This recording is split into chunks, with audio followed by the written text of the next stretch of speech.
All right, we are live. What is going on, everyone? How you feeling about the Money in the Bank last night? That's what we're here to talk about. It's not just a live stream of me playing Superstar mode, but it's just about talk with you guys as well. So thank you, Prom King, for being here, man. We got a lot to talk about with Money in the Bank. So first off, can you hear me and can you hear the music? So first off, can you? Okay, I just want to make sure. I haven't changed anything, but you never know when it comes to live streaming.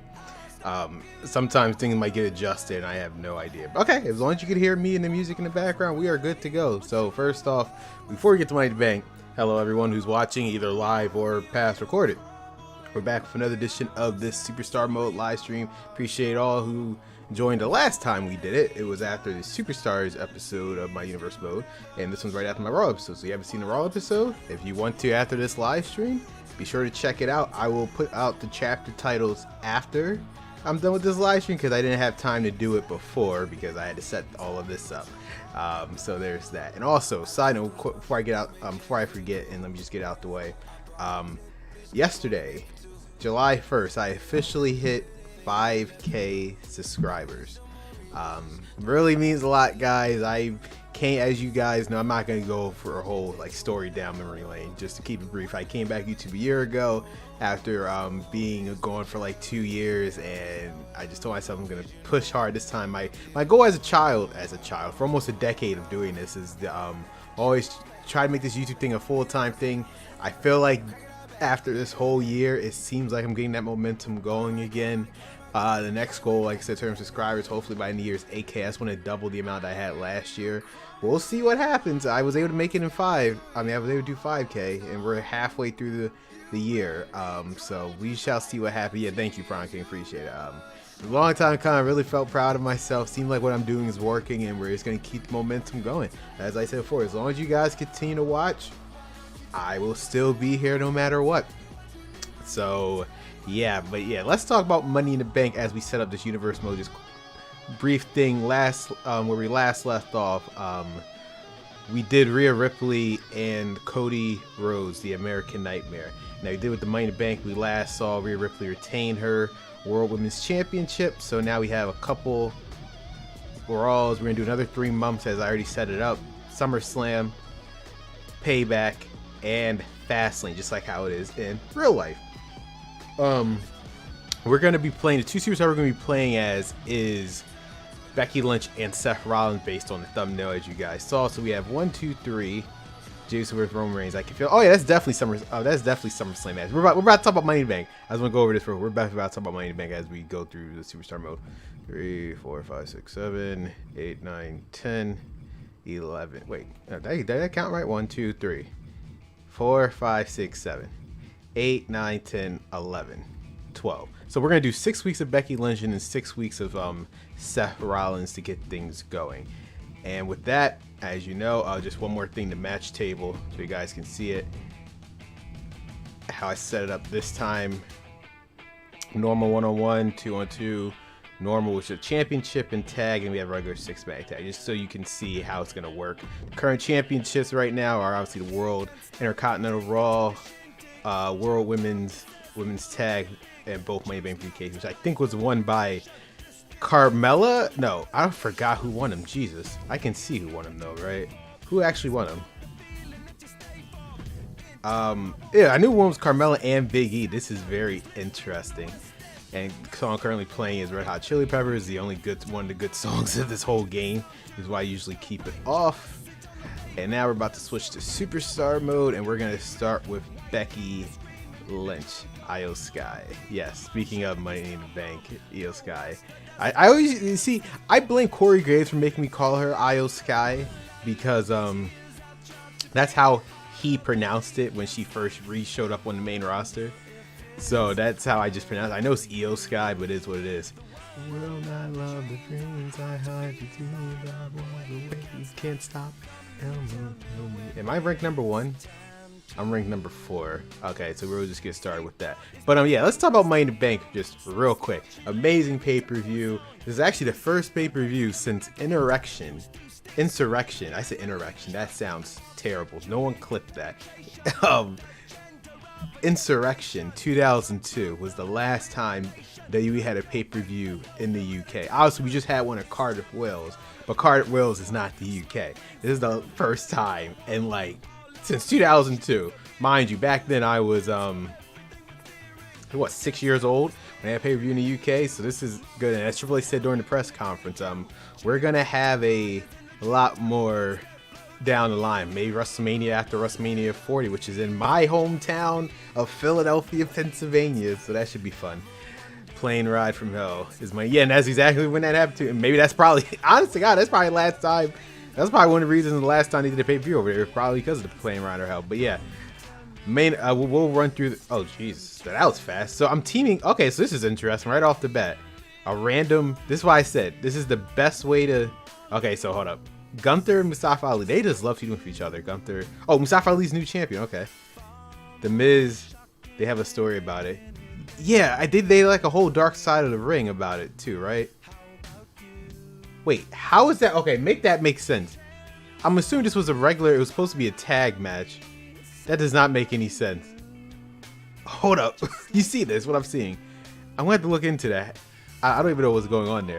It was supposed to be for Raw Tag Team titles, but it turned to a normal, so I don't know what's happening there. We have Shinsuke versus Seth. Why is that never... I have no idea. Oh, he's cashing in. Wait, so he's fighting for the world title and then he's cashing in. I have 1-for-1 for the tag team title. Make it make sense. I know, sometimes the universe cracks me up. But this is what happens when you have the, what you call the curation menu off. But we're in a 6-woman tag with Becky, Carmella, and Nikki Ash, Doudrop, Alexa, and Dambro. Hey, while this match is going on, while the entrances are going on, we can just talk about Money in the Bank real quick. This could probably be a very long amount of entrances. So, yeah. Tell you long, wet dream, holla, holla, Powerplay. All right, so let's talk about Money in the Bank. First things first, the men's Money in the Bank. We had Damian Priest, LA Knight, Logan Paul, Shinsuke Nakamura, Ricochet, and I feel like I'm forgetting Santos Escobar and Butch Pete Dunne. So it was a great match. Probably one of the.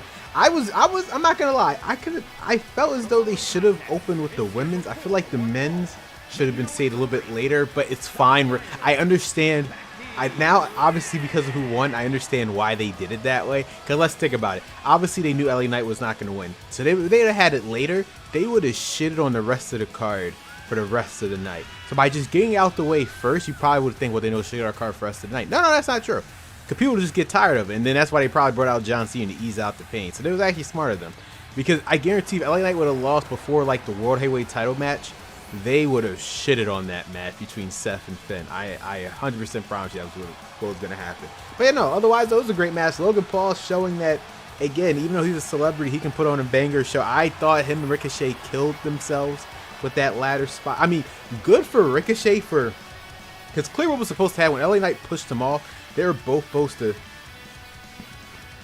Oh, you didn't watch it? Damn. It was actually a great match.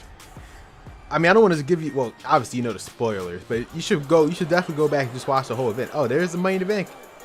I'm glad they kept their Money in the Bank entrance too. They didn't mess up the game enough for them to forget to add her Money in the Bank. Would they announce there's Miss Money in the Bank? No, they don't announce there's Miss Money in the Bank. Huh. Why am I teaming up with her though? I could have swore Becky Lynch is whatever.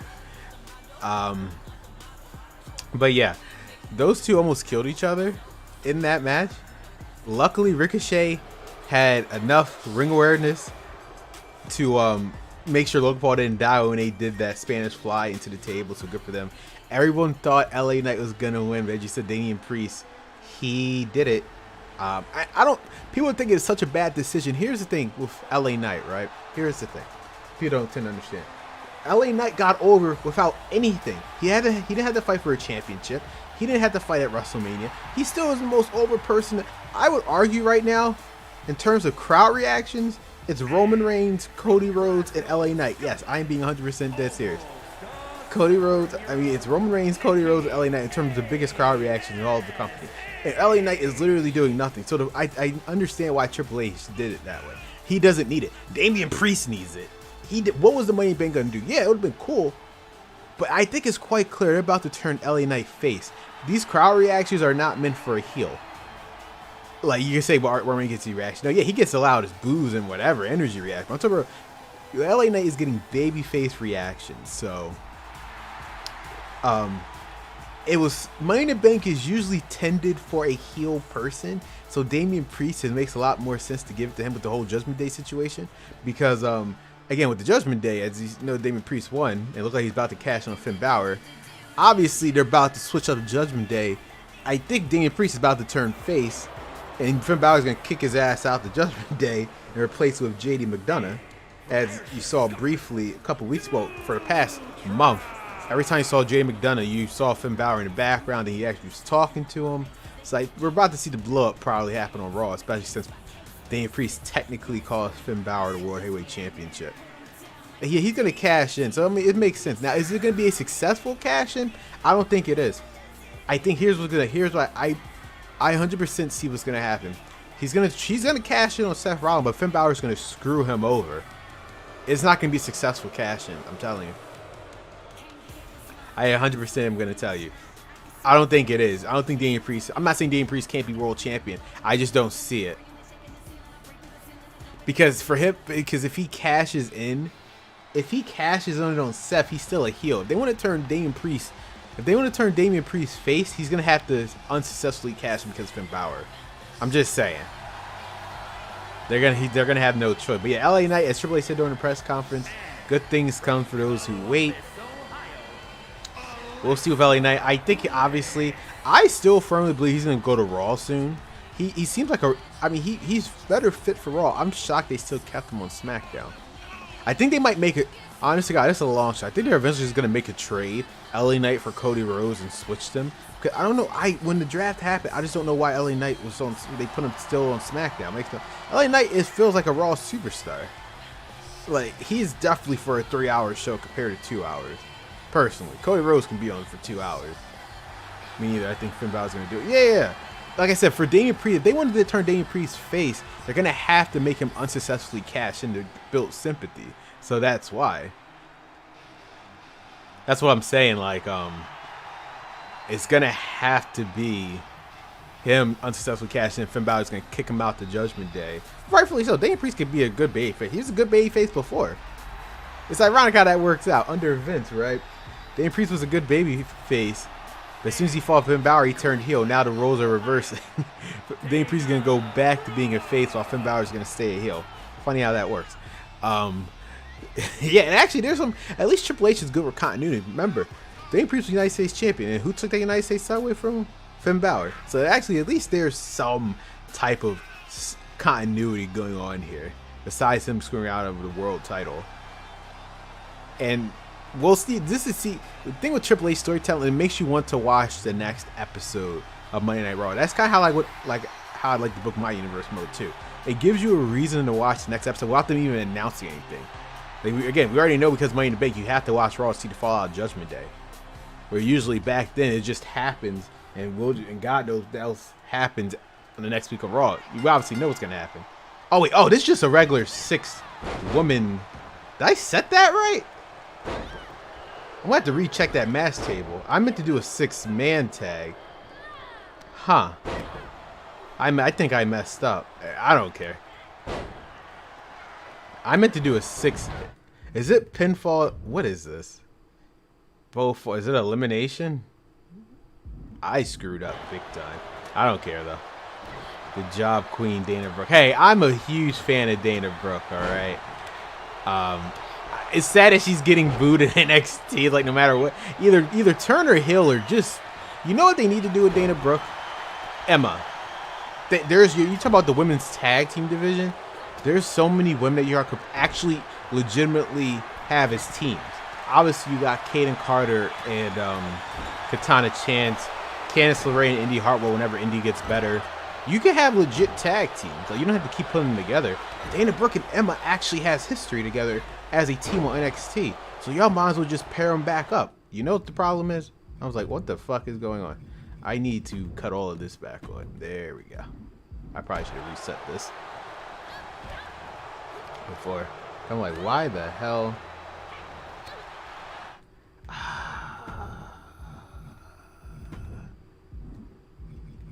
presentation. Everything back on. Come on.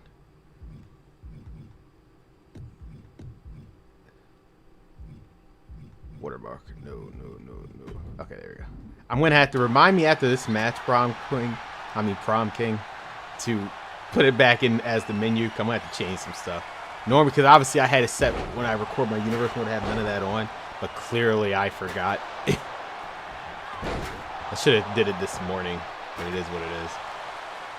But yeah, for Dana Brooke though, I firmly believe she should just. They're gonna have to do something with her because I'm really a huge fan of hers. Back in the days of NXT, I'm like a huge fan of hers. What they really need to do is either turn her heel. Well, they're gonna have to for her to get paired with Emma. Kind of have no choice.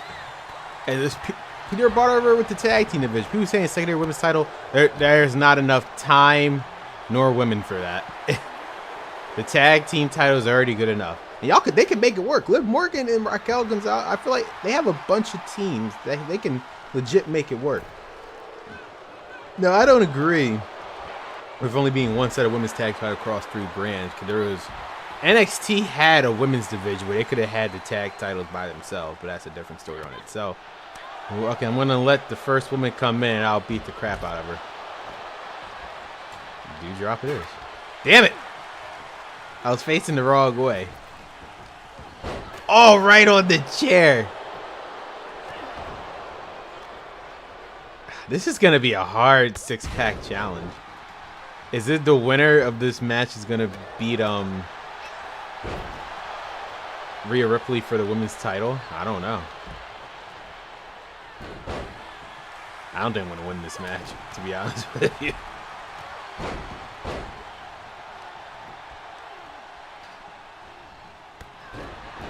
I mean, I guess I could try, but I don't think I am.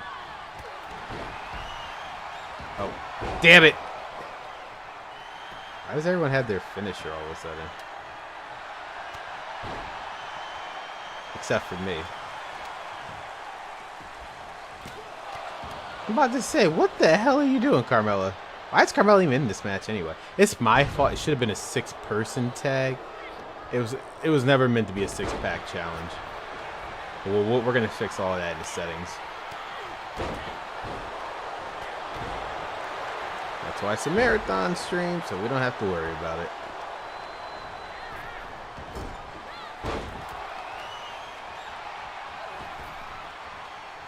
Ah, hip toss.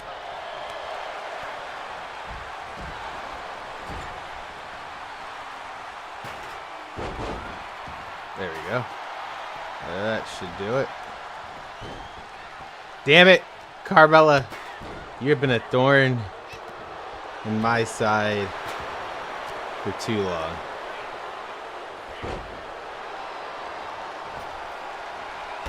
There we go. Once again. Dana Brooke, I wasn't even... No.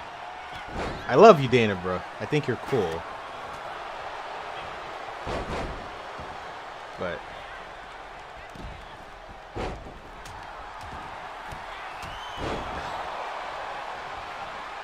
Damn it, I thought Carmella was going to go out the ring. Oh, super kick out of nowhere. Crazy. Whew. That was a super kick out of nowhere. Was not expecting that at all.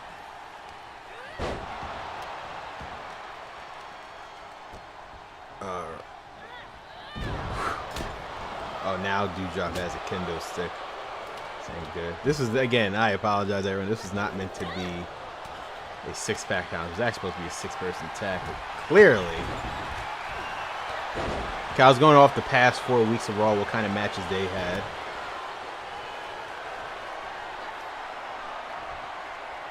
Dana with the Sunoku driver. So no one's going to break out of that, huh? Just no one. If Dana wins via roll-up, I'm dead.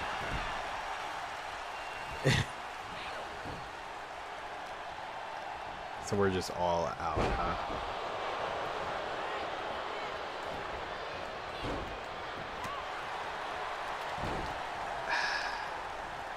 This ain't it, Chief.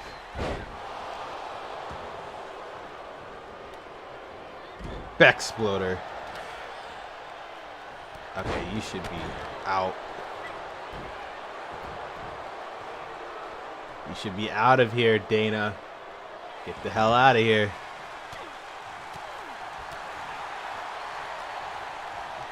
All right. Ugh. I wonder if whoever wins gets a shot at Rhea Ripley. I am ranked 4th, so me winning will do wonders. You know, this was not meant to be the match. Hey, but that's the good. Damn. That's the good part about being live. You never know what's gonna happen. Ah, uppercut. I love the uppercut. Scrum diving out, and I hit no one.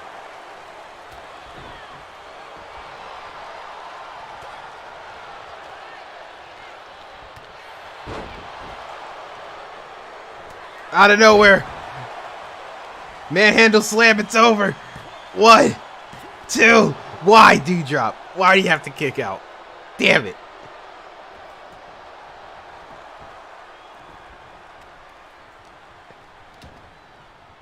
I was so confident for it being over.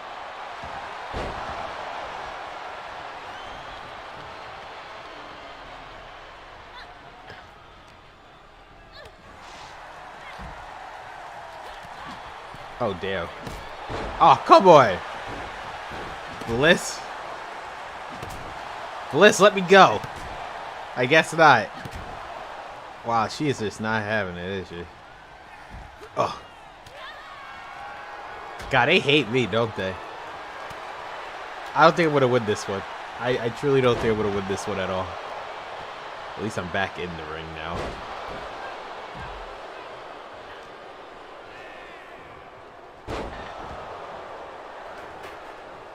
Let's say, why the hell is Drew drop after? I'm about to say, you could just get right back out where you came from, Bliss.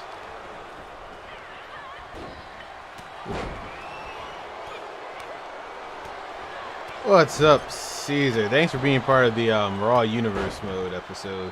Hope you liked it. Final one before SummerSlam. So there you got all the build there. And I was actually waiting for you to answer your question. I remember you asked a question about how far do I have planned down my Universe Mode? Well, hold on. Shit. No!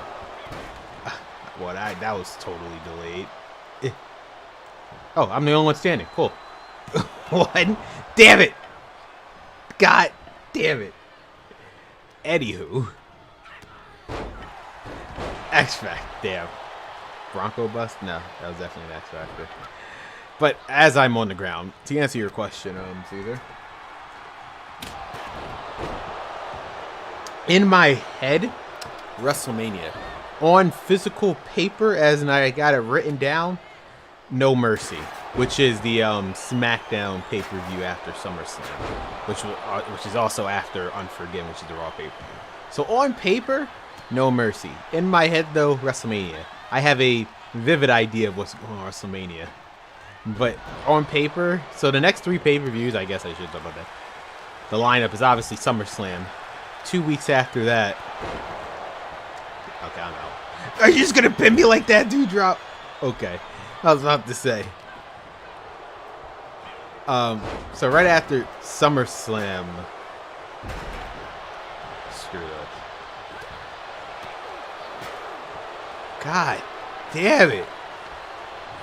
So right after SummerSlam, 2 weeks after SummerSlam, it's the Raw exclusive premium live event, Unforgiven, and then 6 weeks after SummerSlam will be SmackDown's first ever premium live event since coming back from hiatus, which would be No Mercy.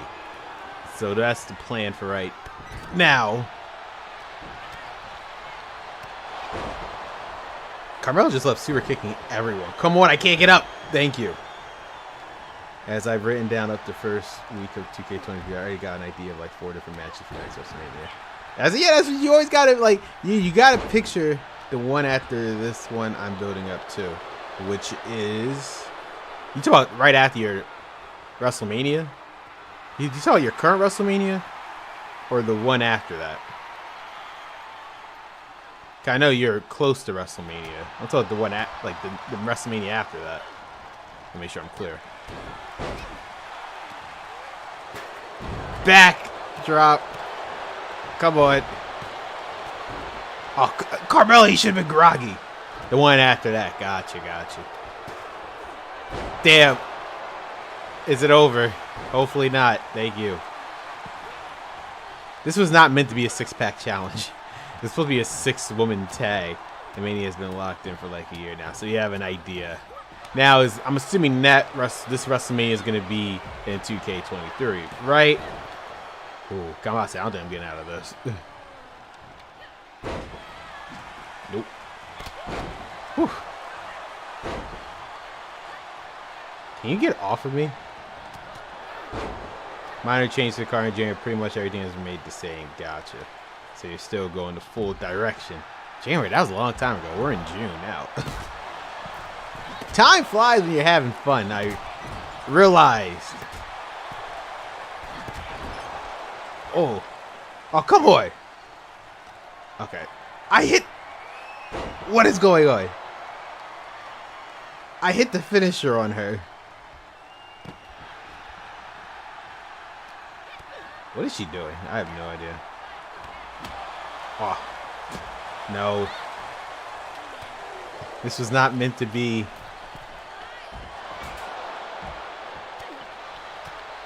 Can I get up now? If I can hit. Oh, come on. That splash came out of nowhere. Yeah, I'm done. Thank you.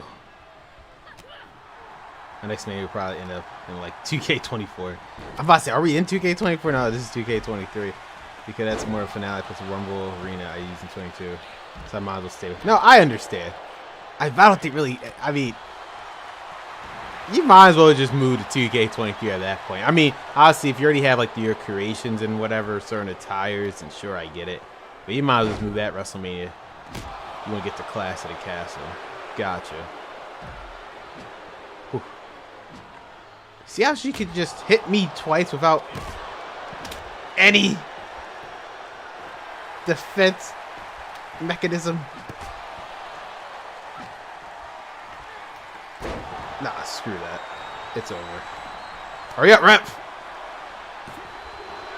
Are you serious? What the f do I have to do?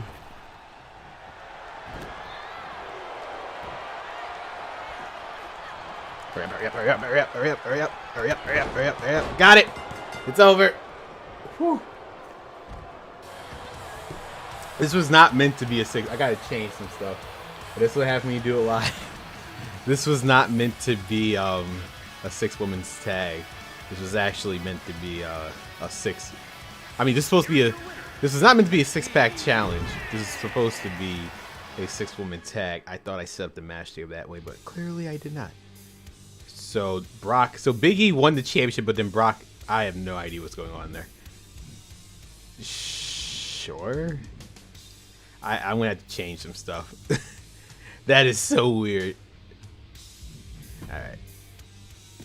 Let's go back to classic mode for a second. We're gonna still use Becky Lynch, but I gotta adjust something. This is meant to be a tag. Everything else can remain the same. Just wanna make sure tag. It does say tag. Okay. So we got that out the way. Any plans for the 4th of July, Caesar? If you're still, assuming you're still here. Hope everyone else had a good Money in the Bank weekend, and yeah, it was something. Roman Reigns, for those who don't know, got pinned for the first time in almost damn near 3 years. So this is supposed to be on, off.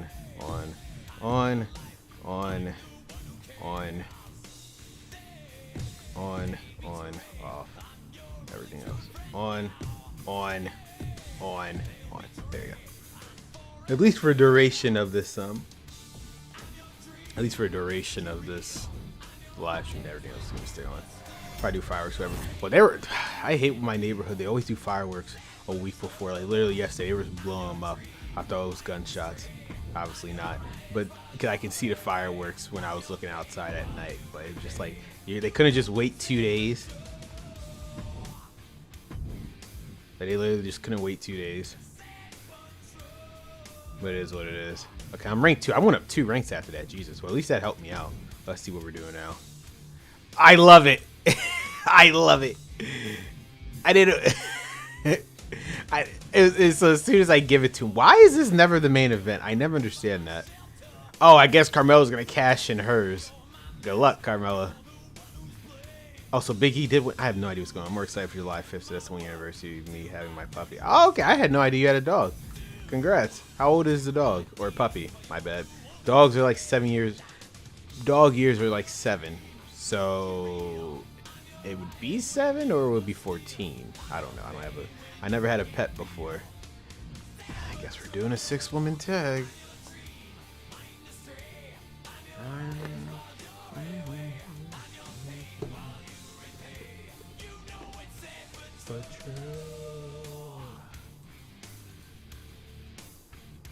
Sad but true.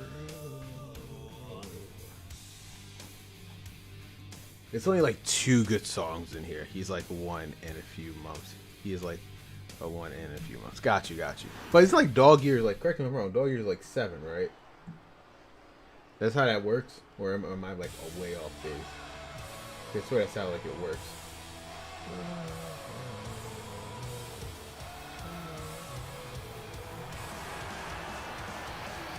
I don't know why Becky Lynch. Honestly, God, I have zero idea why Becky Lynch decided to have her attire like this. To be honest with you. Speaking of Shayna Baszler and why am I a heel or a face? I have no idea what's going on here, to be honest with you. What happened? Oh shit. Something just changed on my screen. I was like, what the hell just happened? And yeah, you're right. Is when he was born, our neighbors were gonna sell the puppy they wanted to have when they gave us one for. Hey, that's cool, man. I never had. Maybe one day I'll have a pet. Maybe, but that's a long time coming. But that's nice, man. That is super cool. I always wanted a dog, but my life isn't that way. So, and yeah, Prom King, you're back. So yeah, Caesar, what was your favorite moment from Money in the Bank? We were talking about Money in the Bank when Prom King was here. Now we're actually getting the 6-woman tag. I love how they put me in like these combination matches. You know I'm a singles wrestler. Something tells me. So what is my goal? What is going to be happening with me at SummerSlam? I have no idea.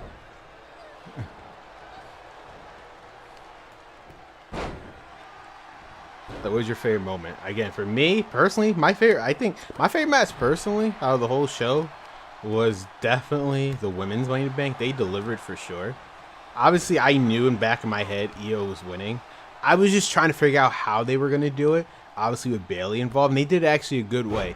They did it in a way where Io doesn't feel betrayed by Bayley, even though I guess that spot when Bayley threw her off, they were like, I don't think Io realized that Bayley's the one who pushed her off, and I don't think technically she did either. So they did it in the right angle. I'm gonna have to go back to see, did Io look down to see who was pushing her off. We brought him into the house around Christmas time. Okay, have a cat too. I don't want to get caught right there. He was born in our backyard May 25th, 2020 because we had this family of cats in our backyard and one of the kittens had kitties of her own. We brought him into the house and around Christmas time. Okay. You have a dog. So you have a dog too. Does your cat and dog get along? Or is it just a stereotype where cats and dogs do not get along? My favorite Money in the Bank was when the Usos won. Yes. First, again, when I saw Roman get pinned, I couldn't believe my eyes. He's never been pinned in almost 3. Put in perspective. The last time he got pinned was before the pandemic happened. That was over 3 years ago. That's how long this dude has not been touched. Has not been pinned or submitted, and they did it for Jey. So obviously, the clear direction for SummerSlam is Roman versus Jey. I still think WrestleMania 40 in my hometown is going to be Roman and Cody. Because I think what they're doing with Cody, speaking of Cody, I think what they're doing with Cody, they're doing the same thing. My cat does not like my dog. It's always again, the dogs like everyone. The cats hate everyone. I've come to that realization. Cats hate everyone. Dogs love everything. That's actually kind of funny. Oh, damn, I missed my reversal prompt. My sister likes Io, but she's mad that Io did that Bailey because Bailey is her favorite. Gotcha. But we'll see. Obviously, I think they're turning Io babyface with that, but the question is, though, will she be 60? Because same situation with Damian Priest. The only way they could turn her face, because Asuka, even though they're treating her as a heel, she's obviously the face in the front of the crowd. No one's going to boo Asuka. Hell, they were booing Bianca Belair over Asuka. That's the point. Asuka is like, she's one of those characters that they just cannot, like, she's like Kevin Owens. No matter what they do, they won't get booed. They're just that good in their role that they just, LA Knight. When the last time, LA Knight is literally, people tend to forget, LA Knight is a heel. This dude's been heel since being on the main roster. They just won't boo him.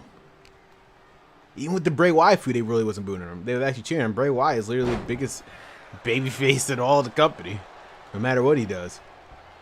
Like my dog would be chasing my cat. Oh, I don't make sure.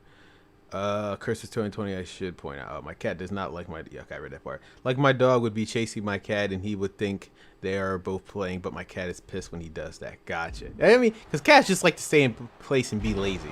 I always consider, like, the dogs and cats pretty much the equivalent of males. I mean, male and female. Or boy and girl. Obviously, dogs are more close to the guys, and cats are more close to the girls, based on how they personality traits. Happy birthday, Terry Funk. How old is he? Damn, he must be in his 70s. No, he's probably way older than that. He's always looked old. Actually, we're going to have to look that up. How old is he? Do you think Cena will make it to SummerSlam? Yes. What, is he going to do anything, though? Well, the reason why they had Cena there was obviously to promote that WrestleMania is probably coming to London next year, because they have yet to announce where WrestleMania is coming. Obviously, they're coming. WrestleMania 40 is in Philadelphia, my hometown.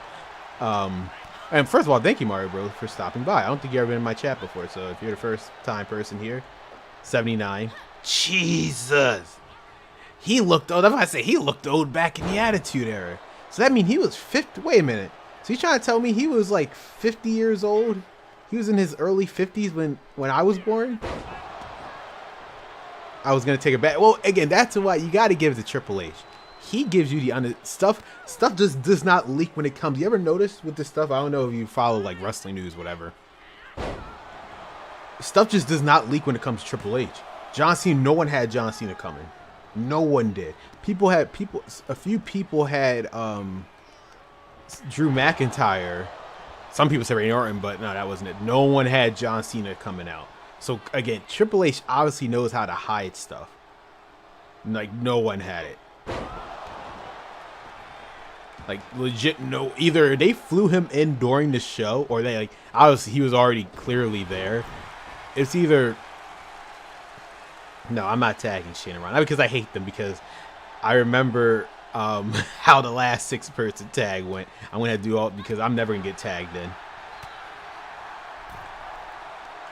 So this is Becky Lynch's story. Am I a Hitler face right now? I don't get it. Because I swore in this universe, well, she's getting cheered. I should be, at least. I don't know. Or maybe I'm not. Because when this game came out, she was still a heel. So probably not. The Senior Undertaker was born. That is crazy. If that's the case, that is crazy. That's what I'm about to say. So he was like 50 years old in the Attitude Era. Jesus. Yeah, people talk about Ric Flair. I mean, luckily, I don't think Terry Funk's doing anything like Ric Flair. But Jesus Christ. Well, glad he's still living. But there wouldn't be an ECW. That's what. Oh yeah. A lot of people. I heard the rumors McIntyre going to AEW. That's a whole plan of how to write him off in the universe. That did happen. McIntyre wasn't going anywhere. As Triple H said during the press conference, as I'm getting my ass handed to me, as Triple H said during a press conference, 75% of what you read on the internet is pretty much off base. I guess because people don't understand. Drew McIntyre, because obviously after he lost at WrestleMania, he just disappeared from TV. 100% disappeared. Because he was obviously injured. Well, we knew McIntyre, people don't realize, McIntyre this whole entire time been working sick up until WrestleMania. You watch press conference. Yeah, there was a lot of good tidbits during the press conference. But yeah, McIntyre, like for example, I was about to say ECW Europe, NXT Europe, Triple H, because someone asked him about NXT Europe. I don't know why I'm about to call it ECW Europe. NXT Europe, because that was supposed to happen this summer, but obviously Triple H said because of the whole merger, the plan for NXT Europe took place way before the merger with UFC became it was ever a thing. But because they're getting merged, they obviously had to wait on that. So we'll see what happens. Now he said it's still a thing. They just had to delay when it's going to be announced. So it's probably going to be, if I had to take a guess, like maybe in the fall or winter, because obviously Triple H had plans for it. Because they didn't want to fire him. If you're wondering why people like Blair Davenport and O.M. Darty came over here because they have nothing to do until NXT Europe comes. But even then, I think they're going to keep most of them over here. Like for example, you know how long it took O.M. Darty for them to bring him back over here? They probably didn't want to use him over here. Because they were waiting for NXT Europe, but then I guess they realized NXT Europe ain't coming no time soon. They just figured they might as well just keep O.M. Darty here. Because I don't. Dude, that was probably it was the longest match, but still, the storytelling. There you go. The storytelling for that was absolutely amazing. And it showed, again, the main thing is that it showed Roman Reigns is beatable. Roman Reigns is human and he's beatable. We should do it. Hurry up. 1, 2. God damn it. I think I got all the important bits. So yeah, I mean, Seth, once I saw Damian, had LA Knight won, had LA Knight won Money in the Bank, I would have told you that Damian Priest was, had LA Knight won the Money in the Bank, Finn Balor would have won the World Heavyweight title. LA Knight would have cashed in on him. I 100% would have told you that. But since he didn't win, I knew Seth Rollins was going to win. Because it's quite clear. I was talking to Prom King.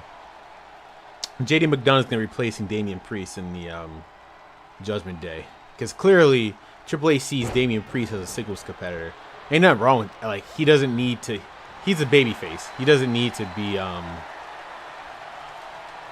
He doesn't need to be part of Judgment Day. Remember, you have to remember, the Judgment Day was under Vince McMahon when it first started. Triple H didn't make the Judgment Day. He made it better than what they were currently doing back then, but he obviously didn't make the Judgment Day. This was all a Vince thing. Again, why was Edge a fake? Like, Edge was a heel. He shouldn't have been a heel. I think the original. Okay, so if I remember correctly, thank you, Shayna. If I remember correctly, the Judgment Day, the original cast was supposed to be Edge, Damian Priest, Rhea Ripley, and Tommaso Ciampa. Obviously, Vince decided to put Tommaso with The Miz, which actually worked out in his favor. In a way. And it actually worked out big time. Triple H, when he took over, he didn't know what the hell to do with Judgment Day. Put him with Dominant and it just took off from there. Because I still don't know why, like, they turned.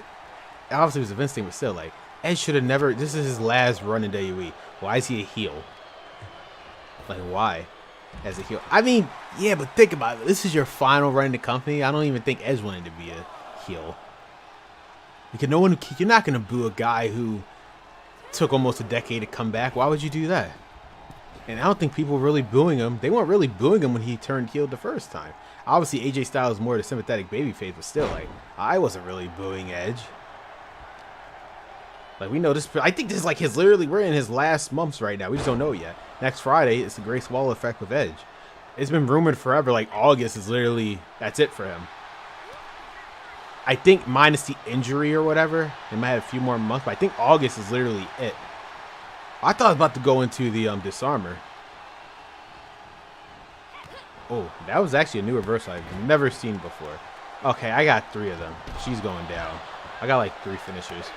You're not going to tell me that I cannot fit. Oh my God!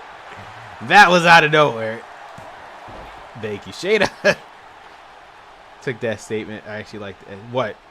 Oh, you talking about in August? I think though, because remember, I remember him doing a show in Raw. And he said this was the final. This will probably be the final time I come to this city. Okay, this time next year, this is it. No.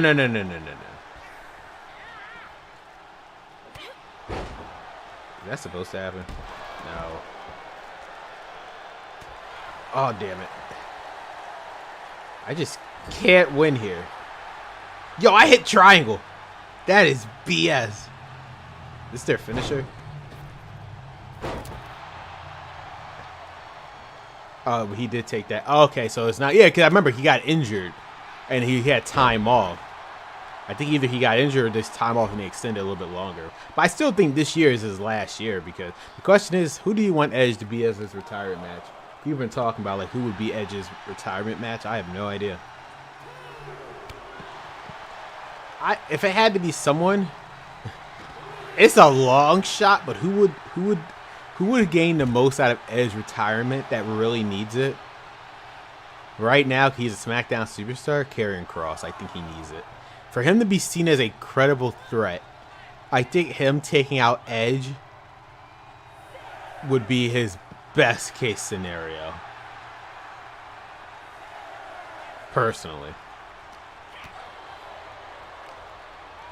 Okay, F this. Oh my god. I think they're trying with Cross because he's been being Styles. Oh, you know, Triple H is obviously he's like the biggest mark for Karrion. Have you not seen when he was booked at NXT? Karrion Kross is like his favorite anime character, Triple H. Besides Johnny Gargano and Tommaso Ciampa, I think Karrion Kross is like his child. People always pretend like they always joke about how Tommaso looks just like Triple H, so that's why that's his kid. But no, Karrion Kross, like clearly, that's his guy. He's trying to rehab him for what Vince did to him for like the few months he was on the main roster because everyone sees him as a joke. He's not meant to be a joke.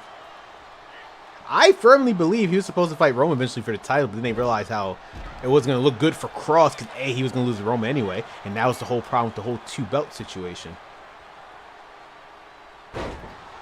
Since he had both belts. That's it? For Katana? One? Oh, hell no. What are you doing, Rousey? Okay, this is it.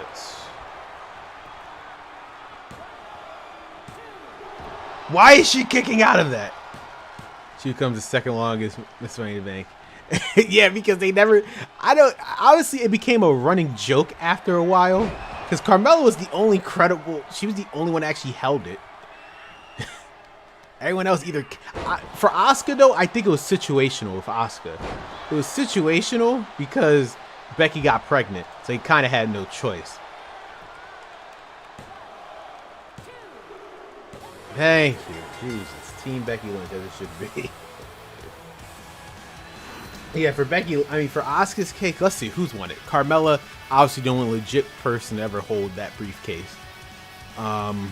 Who else was after that? Alexa Bliss, same day. Bayley, same day. Asuka, because Becky Lynch got pregnant. I truly don't think Asuka's going to do it in this whole time. Yeah, I think they're booing me because I think she's a heel. Who else after Becky? No, who else after Asuka? Who went after Asuka? Nikki Ash. The day after. The day after, Liv Morgan the same day. Now you got well actually Io's gonna have it the second longest reign regardless because she's not gonna catch unless she magically cashes in on Rhea Ripley tomorrow, which I doubt. She's gonna at least have it for another 5 days, so she will be the second longest period. And like, no, unless she magically cashes in tomorrow. I mean, she could go to Raw. I doubt they're gonna do that though. The goal is, again, you have to understand, main roster is now Triple H. He's going to book like NXT. I can already tell you, either at SummerSlam or WrestleMania, people keep saying the triple threat. If the triple threat happens at SummerSlam, during the WrestleMania match, it's going to be Asuka and Io for the title. I 100% am telling you that's what's going to happen. Am I ranking number one? Okay, actually facing Rhea now. Why am I in another six? Okay, this one doesn't make any sense. Well, to be fair, is Ronda Shayna a team? Hold the hell up. Hold the hell up for a second. Can I exit this?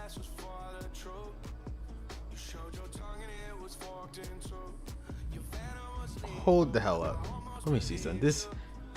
Oh, I can't get out of it. Fuck. Ronda and Shayna should be a team.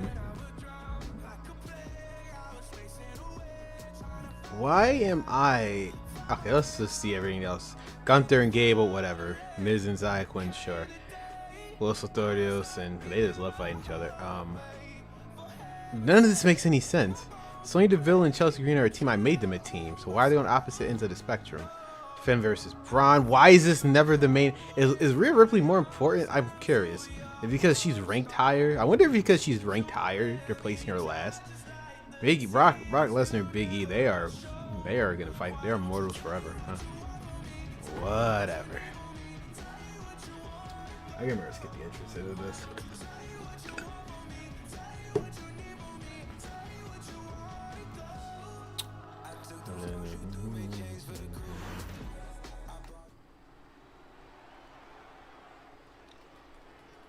I do another 6-woman tag.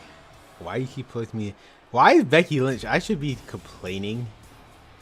You know what they need this again. This is why life was so much more simpler. I'm glad Brian Williams is back. Again, don't get me wrong. I love 2K, right? I love WWE 2K games. My issue is with Universe. Ever since 2K14, it's hard being a Universe Mode fan. I'm telling you. Don't get me wrong. There's some good stuff that they added since 2K14 effed up everything. Again, the rivalry manager thing that they currently have is the best thing that they could possibly have, because at least now you can choose what cutscene. My issue with it is it still makes everything linear. It technically makes it semi-linear because it decides which cutscene plays out. But before, I'm gonna have to play WWE 12 eventually on stream so you guys can really understand. Like, you guys can really understand why that is 12 and 13. Well, 11, 12, and 13 are considered best universe modes because it was so random. You never knew what was gonna happen. Literally, like, you legit did not know what was gonna happen.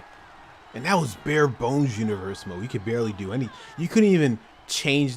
It wasn't until WWE 13 you could change the days on the show to make it what you want. Like, that was bare bones universe mode. It was still better because you literally had no idea what was gonna happen.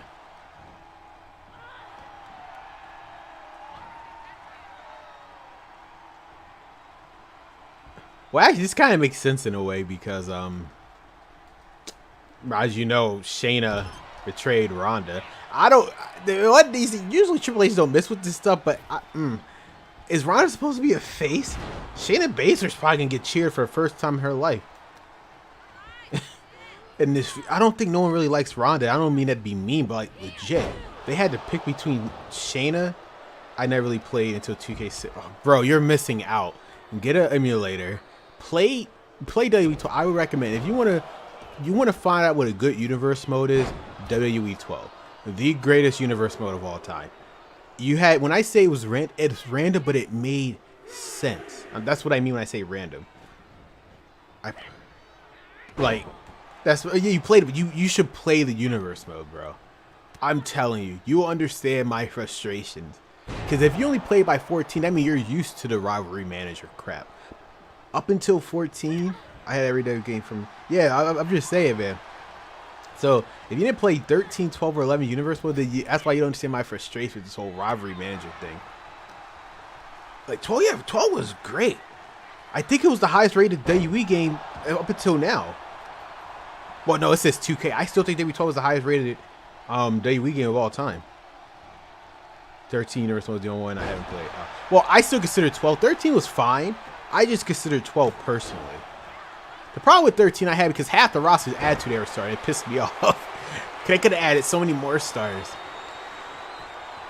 This has not worked since last summer. Oh, you gotta emulate that. I don't even have that anymore. What is going on? I'm not losing. Wait, why am I so injured? Y'all see how injured I am right now? Why am I so injured? I just noticed that. There's no way they have duration. I had to check my stats. Why am I so injured? Holy hell. No, that messed it up. Rival manager killed. I wish I could just talk to Brian Alvarez. I keep saying Brian Williams. Because he even knows. He's been working on these games since Just Bring It. So I know he knows how Universe Mode played in 2011 to 13. The reason why it worked so well then, because it was randomized. So what I mean, it was like it was linear, but it was randomized linear. So, for example, let's ignore this universe mode for a second. Let's talk about 2K, 2K22 universe mode. You're currently playing it right now. You know how it's like the robbery manager. You could set the robbery, let it start by itself, and then it goes on a certain path or whatever. You set the intensity, whatever. None of that bullshit was there. Because that bullshit is there, it sets it in a linear path. It's always going to be the same. Depending on the tendency, it's always going to be the same. Meanwhile, from 11 to 13, it was random. So it could be 3 or 4 rivalries playing out at the same time. They are never the same. But you could have 3 rivalries that are exactly the same. They say the same exact cutscenes. But in WWE 12, 11 to 13, it was never. For example, in SmackDown 2011, this is before I even started doing YouTube. But that's how fun. Me and my brother, we were playing Universe mode, right? We were on both different brands. He was like the United States. He was the Intercontinental Champion on SmackDown, United States Champion on Raw. Like, we had a complete unique experience. We never had the same cutscenes. The cutscenes he was getting was not the cutscenes I was getting. Like, we were obviously playing on the same game profile. I'm talking about like when it was his superstar. I let him play it and vice versa. Like, it was just so random. We always got different cutscenes. Even though we were both secondary champions, we both had different cutscenes that were playing out. And we were both baby faces. We were just getting different. Like WWE 12. Let me get started on WWE 12. It was crazy with WWE 12. Oh, I'm actually Shayna. Okay. I thought I was stuck being Becky. Cause that's what happened last time. Okay, so now I know I can play someone else. But yeah, the robbery manager killed a kid and made it linear. Universe mode should not be linear. The robbery manager that they have right here, kind of like they band-aid, like they kind of bandage it up, I guess is the best way to describe it. But it's still not good. Like, it could be better. Definitely could be better. The problem is, though, it's still, yes, you could pick it so it'd be 50-50. So you could technically make it not linear anymore, which is fine. But I shouldn't have to force the system to decide what cutscene. It should just be playing it out. It should be completely random, as it was WWE 11 to 13. It was completely randomized. I knew that was gonna happen. At least I'm Shayna.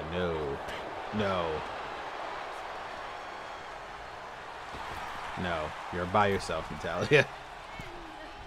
But yeah, with Shayna Baszler and Ronda Rousey, though, back to that. I'm gonna trust Triple H with this one. I'm assuming they're supposed to make Ronda Rousey a face. I don't know how they think that's gonna work out for them. Ronda Rousey's hardly ever cheered for any. When was the last time? Honestly, God, I'm not even trolling. When was the last time? This is nothing against Ronda Rousey. I like her, but when was the last time she was legitimately cheered? Even during the Charlotte feud, she was getting booed. I'm telling you. And Charlotte was the heel. I'm trying to remember the last time she legitimately got cheered. I think when she fought Alexa Bliss. But mind, this was back in 2018. That was the last time I think she legitimately got cheered for anything. God, Ronda, you're in the way. Shit. I was trying to attack Natalia to get her off the ropes.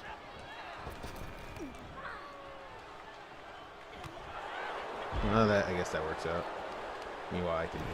Damn it!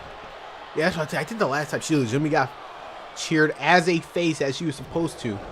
Oh, Chelsea Green just hates me.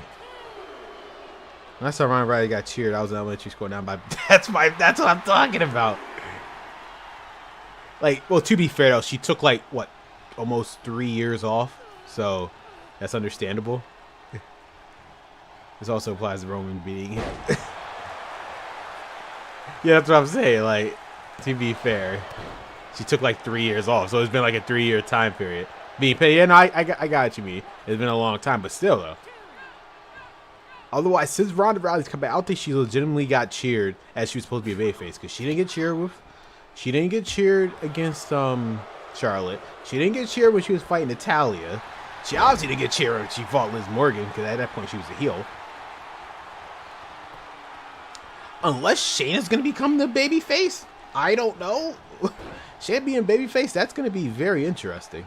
I don't think we've ever seen Shayna Baszler being a face before. Then again, we live in a world where Zelina Vega's a face. I never thought I would live to see that day. So anything's possible, really. I never thought I would see, because I think Zelina Vega was the longest tenured woman on the roster to not be a face. Like, she's a face now. They've done well. I'll give her that. But I don't think they was able to play it off with Zelina. Well, they made whole Legado del Fantasma faces, to be fair. I didn't think I'll ever see them be. Oh, shit. She reversed that one. I think I'll live to see a day when any of them became faces. See how some stuff you can reverse and not reverse. What are your thoughts on AEW Fight Forever? Now that it's been out for like an entire... Has it been out for an entire week? No. It came out like on Wednesday or Thursday. What are your thoughts on it? Do you plan on getting it? I want to know your personal thoughts on it. This is like this... When was the last time? I'm trying to remember. I haven't been able to get it yet. Got you. Do you plan on getting it? Okay, so you do though. I'm trying to remember. When was the last time a TNA game came out to fight directly against WWE? This is like the first time in forever. But people, I guess what people argue TNA was competition with WWE, but this is the first mainstream wrestling game. Cause I don't think no one considers New Japan Pro. Of course, Ronda's getting out of that because they hate me. It's because she's making like content on that game. Yeah, I forgot that Phoenix Nitro guy tried to do something similar to that a couple days ago. It looked fine, I guess. I do pay-per-view occasion. No, I get what you're saying. There's only like 4 pay. Unfortunately, again, my brother has it. Okay, he's an AEW fan. I don't have an issue with the game. It's just I feel like for the 3 years they had it, they could have done so much more. They're gonna hide everything behind a pay. I get it. This is gonna be their only game. Not like they're gonna come out with another game next year. That's why that's the only pass that they're getting here. It's not like they're coming off another game. Oh, I loved it. Rhonda stopped me right there, so I give her that much credit. Put up video before explaining the video. No, I get it. It's just I just feel like with the 3 years they had, they could have done so much more. I get they're gonna expand upon. Hopefully, for the most part, all of it's free. It should be. You already paid $60 for it. Ooh, that was a spear. Oh no, that's an understatement, my dude. For example, they have no 6-person tags. Keep in mind, this is the same company, Ukes, who made the WWE games back in the day. There have been 6-man tags since SmackDown 2. Yeah, the gameplay is obviously you're trying to make it like No Mercy, which I feel like they exceeded. No question about that. And they exceeded in that. The problem is though, there's just certain stuff that should have been in the game. Like, why are there not 6-person tags? Like, ignoring the fact there's no trios titles, right? The 6-person tag, there's no excuse. That's been in the game since SmackDown 2 on the PS1. Keep that in mind. And again, it's not like it's a different company making. This is the same people who made those games for years. So why couldn't they implement 6-person tag? That's just one thing. There's no steel cage. Keep in mind, steel cage has been a thing since freaking SmackDown 1. All Atlantic isn't. Well, I no. Again, the time frame of it. It wouldn't have been in there. I understand that part. Again, the game was already the reason why the game was supposed to come out last year. People tend to this game was supposed to come out last year. It didn't come out because they delayed it for a multitude of reasons. Either A, because of the Punk thing, the whole blood and gore. They're trying to get the good rating on it. Either it was buggy. It was multiple reasons. The game's been done for a while. Which is why, I mean, don't even get me started on the DLC situation with their Revival. Or FTR, I should say. Am I going to lose? Fuck. To be fair, I didn't lose with Becky Lynch, so hopefully this doesn't count against her. Why am I hearing... Y'all hear that? Oh, I think Chelsea... This is Chelsea... Wait. Why is Bianca Belair's theme playing? They put as Chelsea Green? Y'all hear that, right? What the fuck? That is funny as hell. Oh, you see, it changed. I'm about to say, so it did change. That is funny as hell. I'm assuming because Chelsea Green's, that's her song in the game. Obviously, I changed with my universe mode, but that is actually funny. I swear if I'm in another 6-person tag, kill me. They love putting me in 6-man tags. Oh, now I'm down 1 rank. They're gonna hold that against me. I didn't get pinned. Can y'all stop with this? I'm about to take off this. Oh my god. Can we not? Why? Is because everyone's in a rivalry match? Okay, what's going on here? Cody.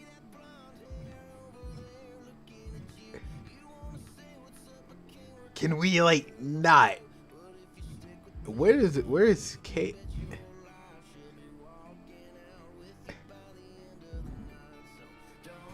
And cuts cannot be made when it. Yeah, shut that up. The show technically didn't start yet. Can I switch this out?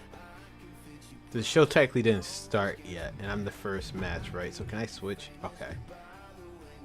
We're gonna at least make this. I have no problem doing a 6-person tag. We're gonna at least make it make sense.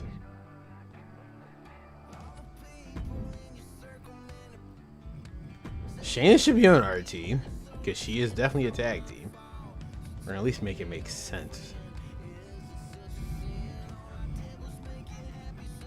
Oh, Shane's on the other side. Fuck, that's me.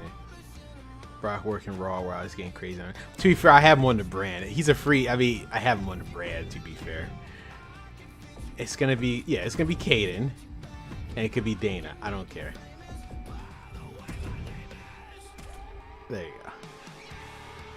At least make it make sense. Nah, after that, we're actually gonna make it work. we're gonna squash all this right now. I'm just fighting.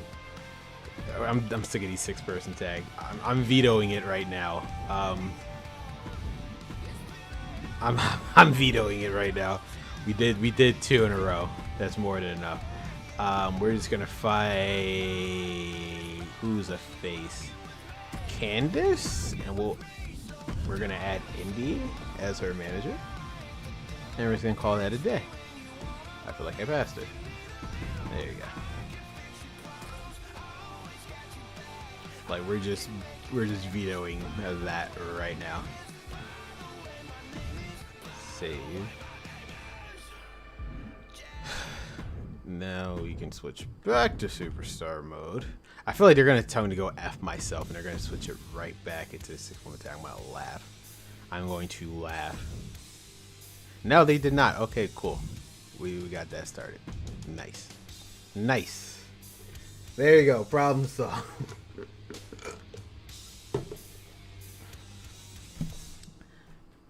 Maybe if I switch to Seth. I feel like I'm gonna be better off if I switch to Seth, but I'm gonna at least get 6 weeks in with Becky and then 6 weeks with Seth. We'll see how it goes from there. At least again, well, speaking of Candice LeRae, it's nice that they did add her in. They did not have to do that, but people would have been, because granted, it was the laziest. Well, it goes to show that they could, again, since obviously, luckily they're made on the same system.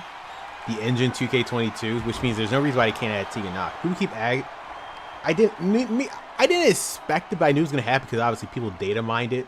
When in the patch they secretly added Mia Yim and Candice LeRae in. They didn't have to, honest to God. They could have been dicks and just kept her out. But hey, I'm happy for it because again, it was just the same model, and since they look relatively the same, I don't see why not. Since it runs off the same engine as 2K22, there was zero reason why they couldn't port her over. And one person that they have left. Why is Candice LeRae not coming? Fuck it. Why's she standing like an idiot? The one person that they've yet to add it they should add is Tegan Knox. Granted, to be fair with Tegan, she looks completely different. You can argue Candice LeRae and Mia Yim, they look exactly the same, just minus the attire appearance. But no, Tegan Knox literally looks nothing like Tegan Knox from 2K22. So I can understand probably why they didn't add her in. They could just add her in. And I'll explain it when I can. No, I understand. I mean, luckily people made some good character models. I mean, they made some good calls of. I had a Candice LeRae ready to go, and I had to use her. Like the Tegan Knox that I'm currently using in Universe mode, she looks. I mean, she looks good enough. Some people do great work with these calls. Like she looks good enough. Obviously, it's not the exact Tegan Knox, but she looks good enough for me. For my universe mode, but yeah, they didn't have to add her in. Her and me and Yim. Obviously, we're getting Uncle Howdy. I don't know if you saw on Twitter. Obviously, with the Bray Wyatt pack, we're getting free Uncle Howdy. Obviously, the question is, what's his moveset? Is it they just copy and paste Bo Dallas's? Well, we shall see. Hurry up, ref. Jesus. How does Candace already have her comeback? Whatever. I stopped trying to make sense of this. How the hell does Candace already have her comeback? Now, the real question is the Fiend, because the Fiend is in the file. However, it got switched from being a regular character file to a My Faction tag. So what they're probably going to do is going to piss a lot of people off having under My Faction. Granted, obviously with a few adjustments, they're going to make it on community creation, but the issue is why? Why are they doing it? Like, who? I want to know. I got plans for Bray Wyatt and his influence playing out my universe, but that's all I'll say. I understand. I've been waiting for Bray Wyatt forever. It's crazy to think that the Fiend's only appearance was in the godforsaken 2K20 that no one played. Oh no, they played it for like a month. That's crazy to think about. The most popular version of Bray Wyatt was in the only game he was in was the game no one liked. And now they're gonna add him into 2K23 with a brand new model that's never before seen here. And they're going to put a My Faction tag on it. I want to know, who asked for My Faction? What idiot? Either no one asked for it, or there were people clamoring for a collectible card game. Like, why? No one asked for My Faction. Which nobody played. Is that crazy? I know. The two versions, the only way you can play the Fiend is 2K20 and 2K. Now, I think 2K Battleground, apparently it was a fine game. For what it was. Was it All-Stars fine? No. I never played it, though. But from what I heard, 2K Battlegrounds, for what it was, obviously it was a cartoonish and whatnot. But it was better than 2K20 at the time. It's just crazy. That's the only game that had properly the Fiend in it, which is hilarious. The Fiend has not been a proper, even though they had his interest motions in 2K22, but since Bray got released when that game came out, they cut him out completely. He's supposed to be a major part of the My Rise story. They cut him out completely, like months after the fact, after anything, and I didn't want, no, bro, 2K20 was the first time, I kid you not, since SmackDown vs. Raw 2008, that I did not get a WWE game on release day.